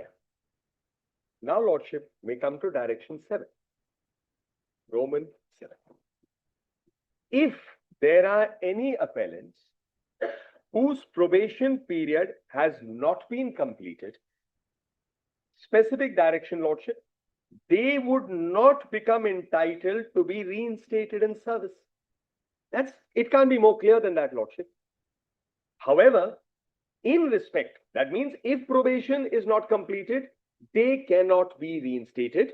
However, Lordships have said, in respect of those appellants, the competent authorities in the government shall pass appropriate orders to withdraw their respective discharge order already passed and to substitute the said discharge orders with a simpliciter discharge order of not having found them fit for confirmation so that no stigma would be attached against them.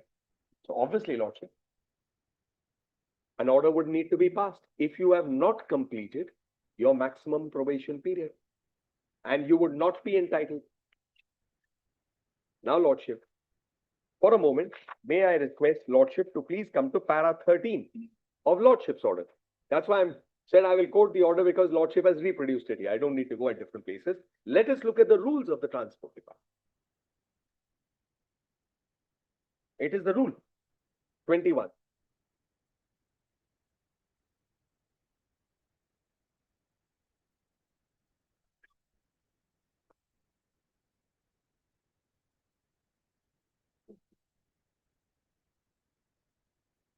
No, Lordship, of your order, para 13, I'm sure. Of this order, Lordship, page 8, 18 February. So, Lordship, actually, 140 is already placed here, and Rule 21 also, Lordships have produced in the order. So, para 13 is at page 8 of the order of 18th of February. And if Lordship, Ladyship have it, I'll just refer to Rule 21. Now, Lordship says the prescription regarding probation and confirmation. This is in Lordship's order, of which duly noted under the Assam Transport Service Rules 2003. As contained in Rule 21 thereof is quoted below.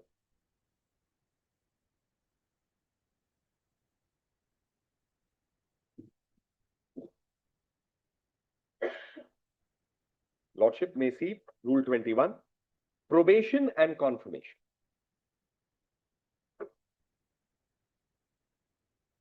Subject to availability of permanent vacancy in the respective cadre,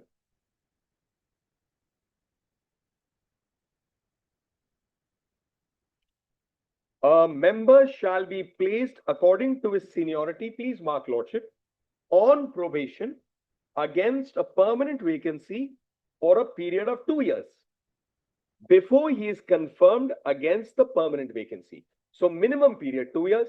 Now the proviso, provided that the period of probation may, for good and sufficient reasons, be extended by the appointing authority for a specified period not exceeding a period of 2 years.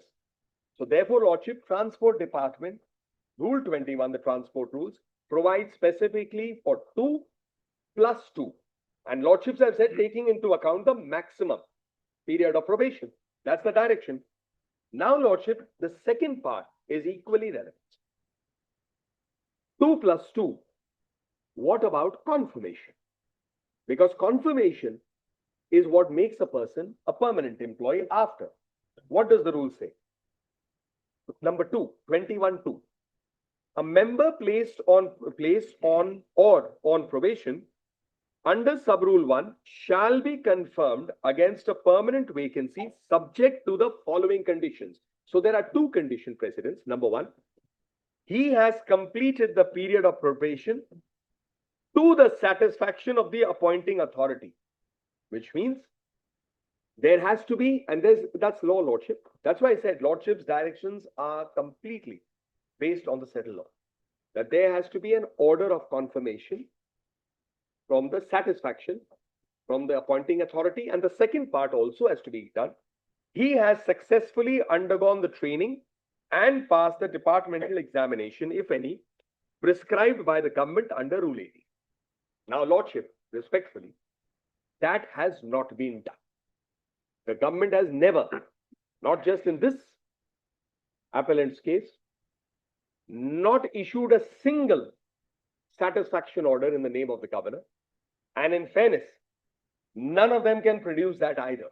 No one has produced it. Now there is a situation of probation, 2+2. So the next question will come. Did, in this case, the appellant complete 4 years and was discharged prior to 4 years or after 4 years? That would become relevant, because Lordship's direction says, take into account probation, maximum extendable period, based on the respective rule. May I read para 14, Lordship, of Lordship's order of 18th of February? By virtue of the directions contained in para 141 of the judgment and the order dated 26/2025, the discharge orders in respect of all appellants, including the present petitioner, was set aside, and then Lordship again is reiterating, which was made subject to the other directions contained in sub-para 1 to 10. Is Lordship with me? Clearly, Lordship is reiterating that even as on 18th of February. Maybe Lordship come to page 96 of the petition, the contempt petition. 92, Lordship.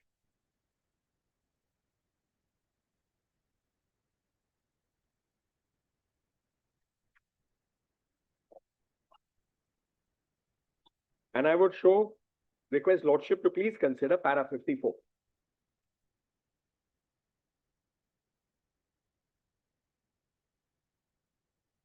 Okay. Lordship, para 54, at the outset, it would be relevant to refer to the provisions of discharge of the probationers and for probation and confirmation, which are as under. And if Lordship, Ladyship would note, page 92, 93, just give me a moment, Lordship. I'm grateful that you have extended it, but just 2 minutes. 92, 93, 94, 95 is the Assam Transport Rules, Lordship. I have read Rule 21. And then 96. So Lordship has reproduced, placed it there, then para 55. The crux of what Lordship has placed. Thus, from the above, this is Lordship's finding, it can be seen in all the 4 service rules on page 96, Ladyship. Thus, from the above, it can be seen that in all the 4 service rules, except under the Assam Police Service Rules, the period of probation is, this Lordship's finding, 2 years, which is based on the rules, which is extendable to a further period of 2 years. However, with some variation to the language used in the said rules. Now, Lordship may, just to close this argument, see para 62, and I'll pause, Lordship. So we won't need to come back to this, Lordship. If Lordship would permit me, only that is that. Para 62 at page 100. And then what Lordships have reiterated at para 62, under the relevant service rules, the prescribed period of probation and the period unto which such probation period are extendable, as well as provision for confirmation, are as follows. And Lordship may note that number 5 deals with the transport. As per the provisions of Rule 21 of the Assam Transport Service Rules, the probation period is 2 years, subject to extension not exceeding 2 years, i.e. 4 years. Now, Lordship, just to one sentence, and I'll pause for the day. Lordship, we have implemented Lordship statute. We have followed the direction, which is why, Lordship, we have an appeal. There is an SLP, we haven't filed it, Lordship, we are respondents. Now, Lordship, among the petitioners or appellants, though there are those who are filing SLPs, they are filing reviews. Lordship has issued notice in one review. My review of the state is limited to 2 paragraphs only with regard to a finding on the statutory rules. 68, 69. They will come up, Lordship. And in fairness, Lordship, why we didn't press it also? Because when there was a stay, our understanding was, would it be correct, while we are before the Supreme Court, to urge the review? We are also, Lordship, have to be careful because after all, we are before this court and that. So therefore, Lordship, we have only sought a limited review to 2 paragraphs, para 68, 69, only with respect to a finding on the rules. No more, and confirmation. Now, I have to pause, Lordship. I know I have exceeded by a few minutes. Ladyship's bench must be there. Lordship, I am going to request. Yes, my only, Lordship, not, I would prefer to go in flow, Lordship. That I would. my only Lordship, concern is, my lord, I have another request. order of 18 February, my lord, must be complied with, my lord, I irrespective have of to the do- main contempt, my lord. So, my lord, in case, my lord, your lordships will either keep it for tomorrow Lordship. or on Monday, my lord, because Lordship. it's something serious, my lord. I understand. Then, my lord, let them comply with this order, my lord, within 24 hours, my lord. This is not done. The 18 February order, my lord, 20th June, whether they are in contempt or not, it's open for my friend to argue, my lord. But your lordships have said 30 days. Lordship, with respect, my And- learned friend took his time. I have to satisfy them. Lordship, I would request that we keep a date when I can come and assist Lordship physically because this is a critical matter for us. Online, it doesn't make the same. And then Lordship would bear. I'm only requesting, Lordship, I have some other responsibilities for the next couple of weeks, Lordship. I'm grateful, Lordship. Perfect, Lordship. In the meanwhile, let them comply with this order, my lord. Otherwise, my lord, the respondent number 2 be directed to be present in court. Yes. Lordship.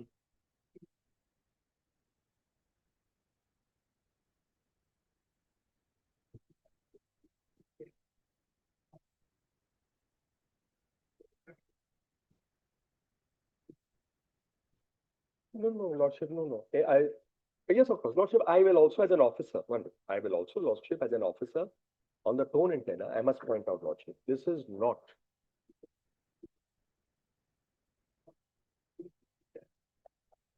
Lordship, I will satisfy the conscience of the court and you may put it in order, but as an officer, I'm duty bound to satisfy you. I will speak to all concerned today in the administration. It is not our intention. We want to get to the truth. But that's okay, Lordship. Lordship, if Lordship so wishes to put it in the order, I am not opposing it. I'm merely assisting Lordship to that extent. That's all. I'm making it clear. I'm here to assist Lordship. Lordship, I am, Lordship, going to be before Lordship on the 29th. Well, that's so Yesterday far- only Lordship gave the date. If otherwise, Lordship, if wants to keep it on another date, Lordship, 22nd, Lordship, I'm willing to come for a week earlier, but I'm here on 29th, which is what Lordships yesterday kept. Lordship, I have to say, my dear colleague is in difficulty, Lordship. He's got some personal issues in that period. If it can be 29th, I'd be grateful, Lordship.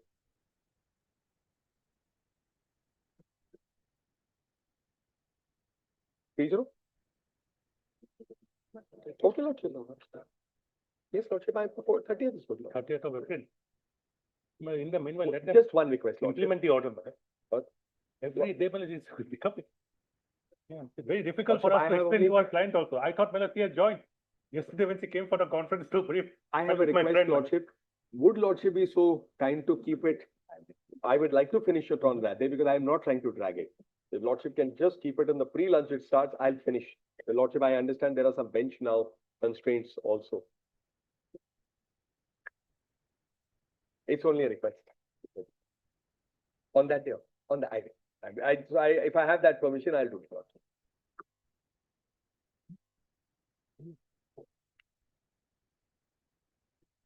Just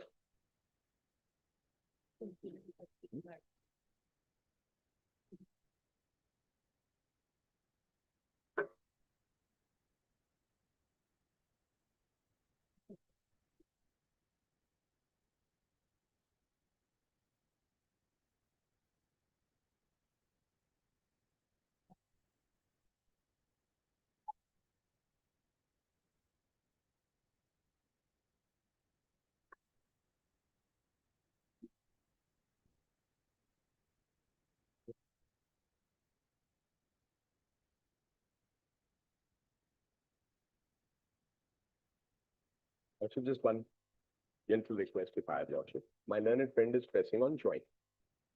Joining means the confirmation of consent.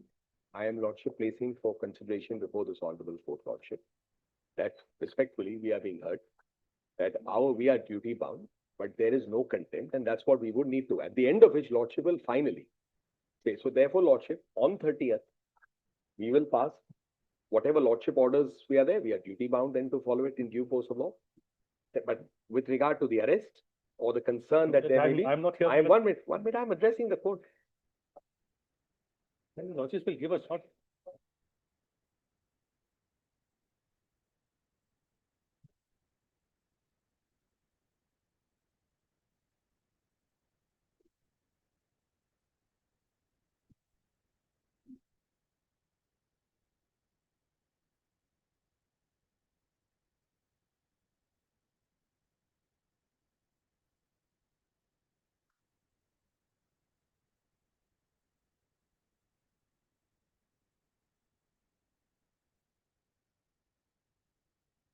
Is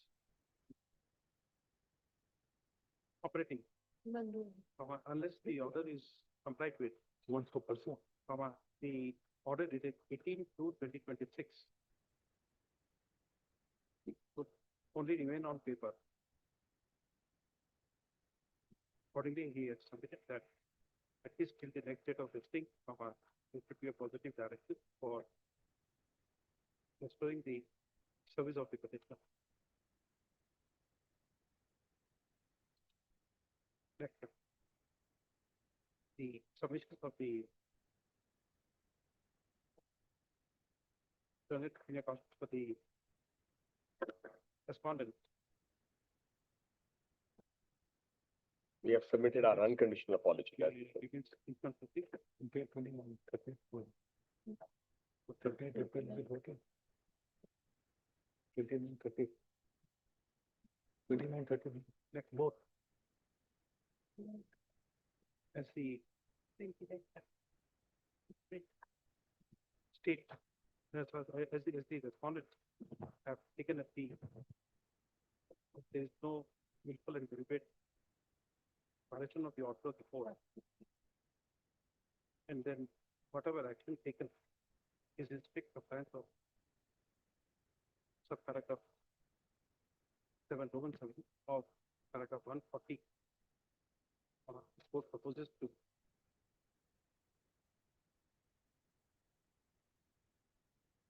hear the respondent before passing any further orders.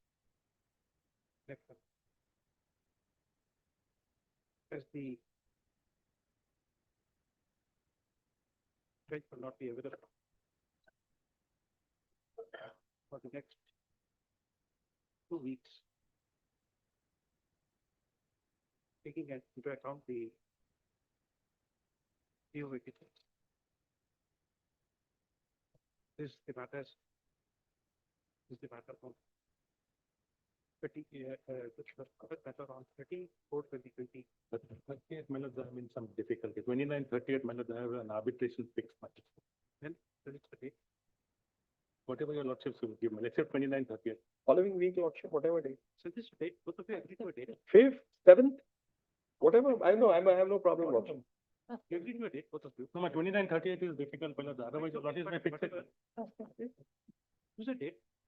Since both of you are coming from outside. 7th, Who's the date? 7th works? We are going far and far away. No, I'm Well, Who's the date? it's fine. You suggest a date. Can we have the week prior? ma'am? 50. We commencing 20th of April. No, either the 22nd, 23rd. There's no difficulty.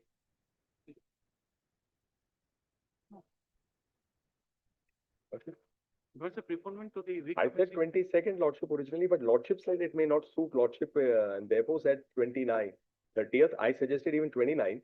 I'm in your hands. I mean, if I can still come on 30th, and Lordship, I know, that's why, no, I'm just pointing out, 22nd, 29th, 30th, then next week, Lordship, not the Monday, but if Lordship wants, in the following week in May, I said 22nd then. 22nd, I'm okay, as Lordship. Oh, For that, oh, Lordship, I'm so sorry. I apologize. I apologize. He was in difficulty on that week. That's why I had made a request. I stand corrected. both of you talk together, then choose a date. Whatever, my Like he's in trouble on. Choose a date, because it. Whatever, my lord, there is no urgency now, my lord. Lordship, whatever. 7th is there, 5th is there, whatever Lordship wants. Please talk to each other. Whatever, my lord. Then We are okay, Lordship. Whatever he says, 5th, 7th, whatever. whatever my friend says. 7th, I'm coming, Lordship. So, we are both, as I said, we are friends only on opposite sides. 7th, if it suits, Lordship, as he had originally. But if it doesn't suit, even 5th, Lordship, whatever works for you better. We are okay for both. Let it be fifth, then if. Fifth, can yes, spill over, then we'll do it on Yes, Lordship, fair enough. 5th of May 2026. That's what that you say. It appears from the documents appended to the affidavit in opposition filed by the respondent number 2 that in respect of the subsequent discharge order passed against the petitioner by notification dated 11/7/2025, which was never served on the petitioner. Apart from departmental inquiry, the state has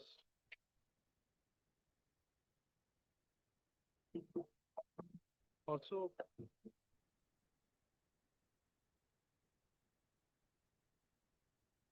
lodged an FIR, and the investigation has been handed over to the Criminal Investigation Department.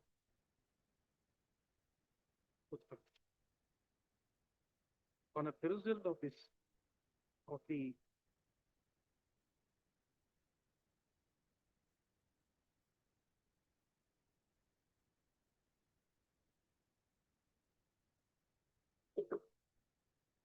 order dated 26/2/2026, by which investigation was handed over to the Criminal Investigation Department.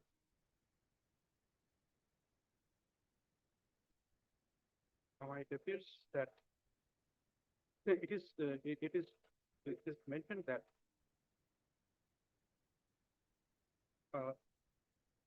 the investigation be handed over to the CID and as well as case be registered to investigate the criminal angle. Next one. Under the circumstances, when the petitioner is seeking enforcement of the orders of the court, judgment and order of the court, as well as order dated 18/2/2026, this court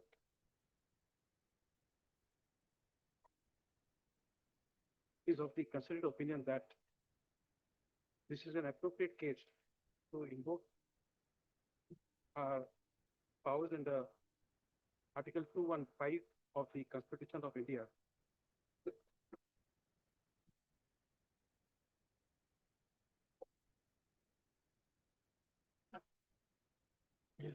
Court of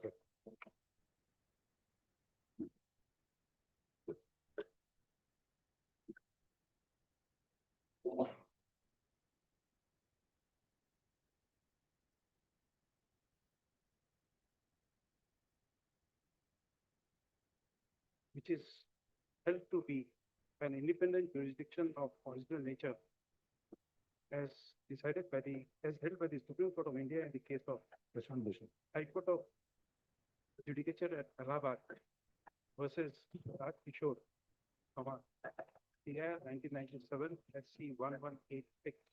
Even Prashant Bhushan judgment, 2021 judgment also reiterates that. And the power is untrammeled under 215. Okay, I don't have that. That is 2021. Just a moment.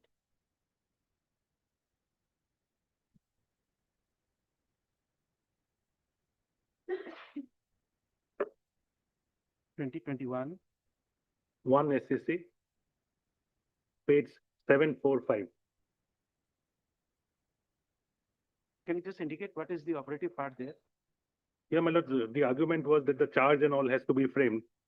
So relying on Vijay Kodle, my lord, Justice Nariman's judgment, 2021 13 SCC 616.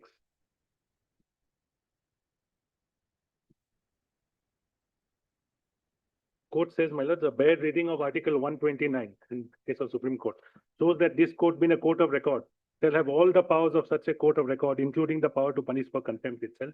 This is a constitutional power which cannot be taken away or in any manner abridged by any statute. Then it says the High Court also enjoys similar powers like the Supreme Court under Article 215 of the Constitution. Thank you for this particular. I have to go through it. I thought pointed at this one.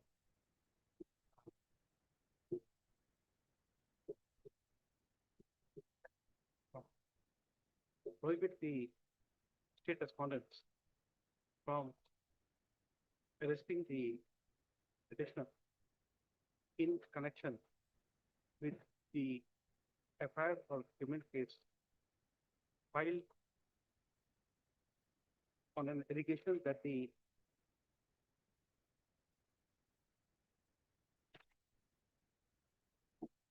notification dated 11/7/2025 could not be served on the petitioner. Next, we request the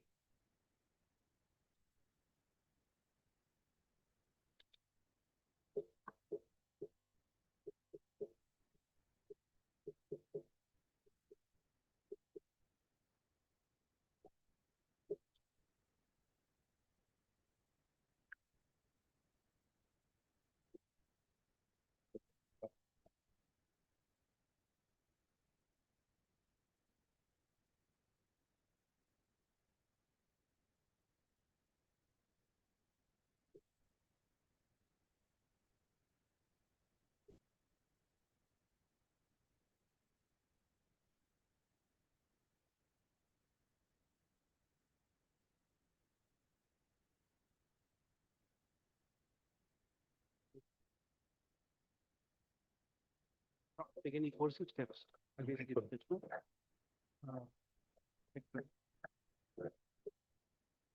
Now, Mr. Police, same thing in this order of 26/2/2026.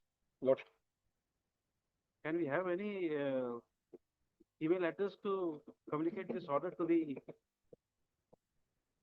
Director General of Police or any other police officer? Your Lordship, in fact, the minute I'm sitting in the car, I will be sending a message. That's why I said it.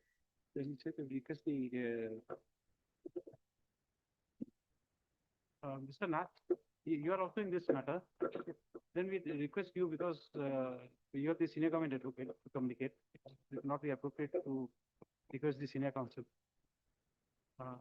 to communicate this order to the Director General of Police, Assam, for onward communication to the Special Director General of Police or CID.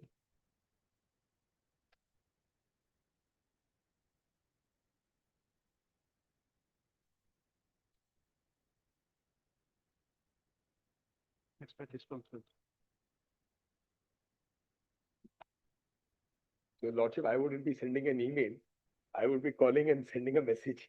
I'll be doing that. Mr. Nath will do it officially. No, you see, at times these things become. No, Lordship, that's why I said, as an officer, I'm absolutely, Lordship, I'm going to do that. Lordship, I can assure you, I'm going to do it myself. 100%. And Lordship is continuing the order of 18 February. 18 February order will continue, Malak. Nothing changed. We are not saying. An interim order, your Lordship has granted in my prayer. No, that we are not saying lost its force. So we No, don't. it is not lost its force, Malak. Your Lordship said implement it, permit joining within 30 days. So that, Malak, That still stands. The contempt is what you call. contempt is on. your Lordship may say that, Malak, that order to continue. Or But I'm arguing. they are free, Malak. Whatever they do, my friend advises that let them do it, Malak. But at least, Malak, the order of the court, where your We are Lordship not grant. modifying that order, so that order will stand. It stands, Lordship, nothing has to be done. We That don't order- have to. No, it should not be, Malak, interpreted that today your Lordship is not extending that order because the Lordship has granted me my Lordship, interim prayer free. I am on a question of contempt. I have to My interim satisfy prayer you on free was that order. granted, Malak, That's all. because so it should not be, Malak, that this order has lost its force. Okay. It is before the last Tuesday that it is made clear that the order dated 18/2/2026 has now crossed it. Great court. That's okay. Very grateful for a patient hearing. You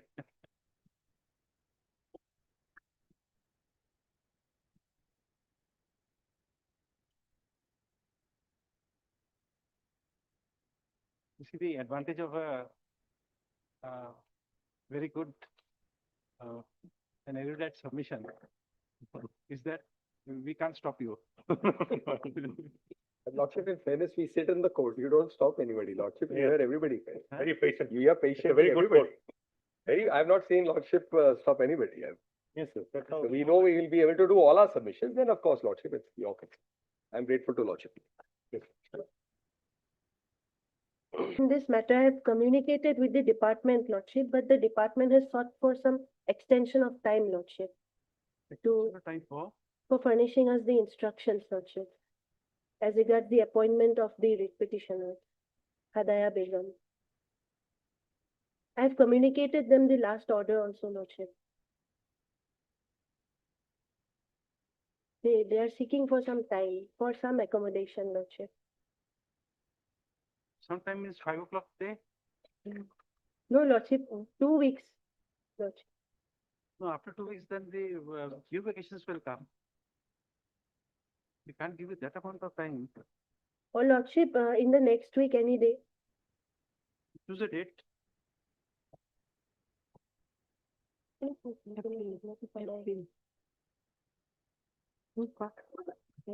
Make clear in the order that if if instructions are not given, then the Director of Social Welfare shall be personally present. Lordship, Lordship.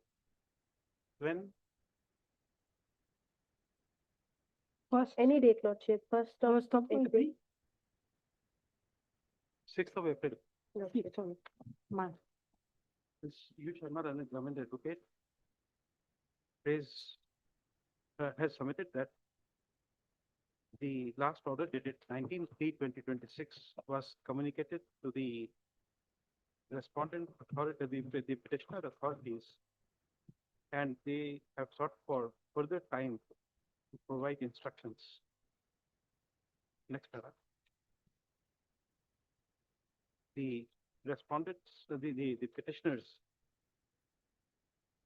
i.e. the petitioner, i.e. the Director of Social Welfare,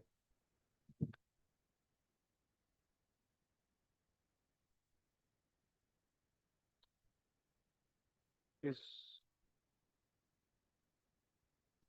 put to notice that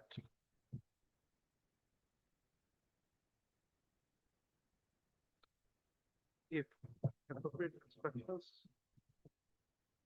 are not provided to the learned government advocate,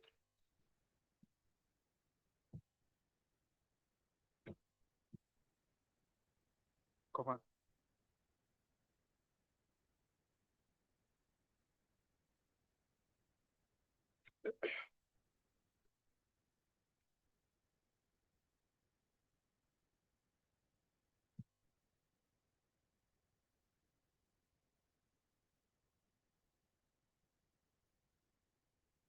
the court would presume that the respondent, comma, Hadaya Begum, Hadaya Begum, had not been re-engaged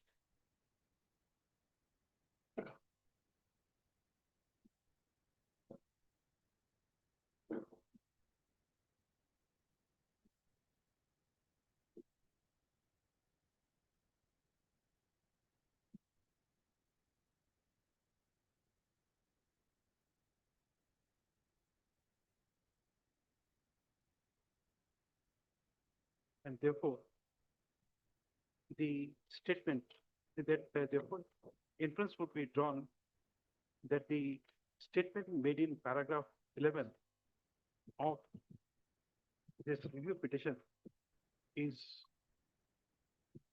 false and deliberately made by the Director of Social Welfare Assam to mislead this court.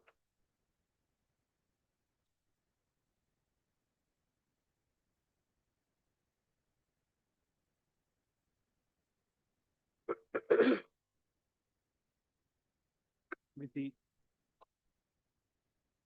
sole and only aim to somehow avoid payment of compensation.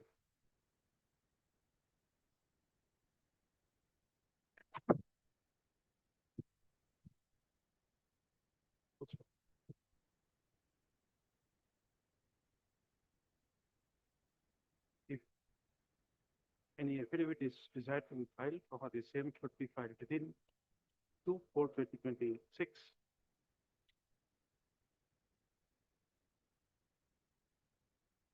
List from 6/4/2026. We are not asking for their presence. Lordship. And Lordship, it will be, We make it clear that it would be a false statement and therefore we'll take our own. Lordship. And Lordship, it will be Director of Women and Child Welfare Department. Social Welfare Department is now renamed as Women and Child Welfare Department. Director. No, but this is a review petition. You have not asked for the, we have not paid for the amendment to the. Lordship. Or intending. It's okay, Lordship. I'll communicate the order. Just before that mistake. Just you have Director Special Welfare, Director Special Welfare, and any other authority which is concerned with the effective implementation of the order dated 29/5/2019 passed in WPC 4828 of 2013.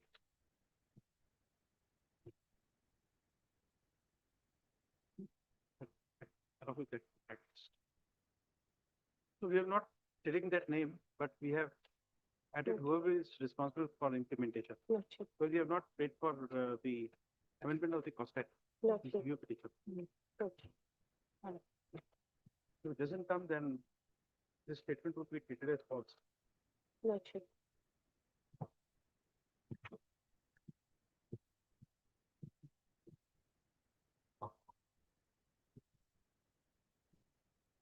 This is the only matter.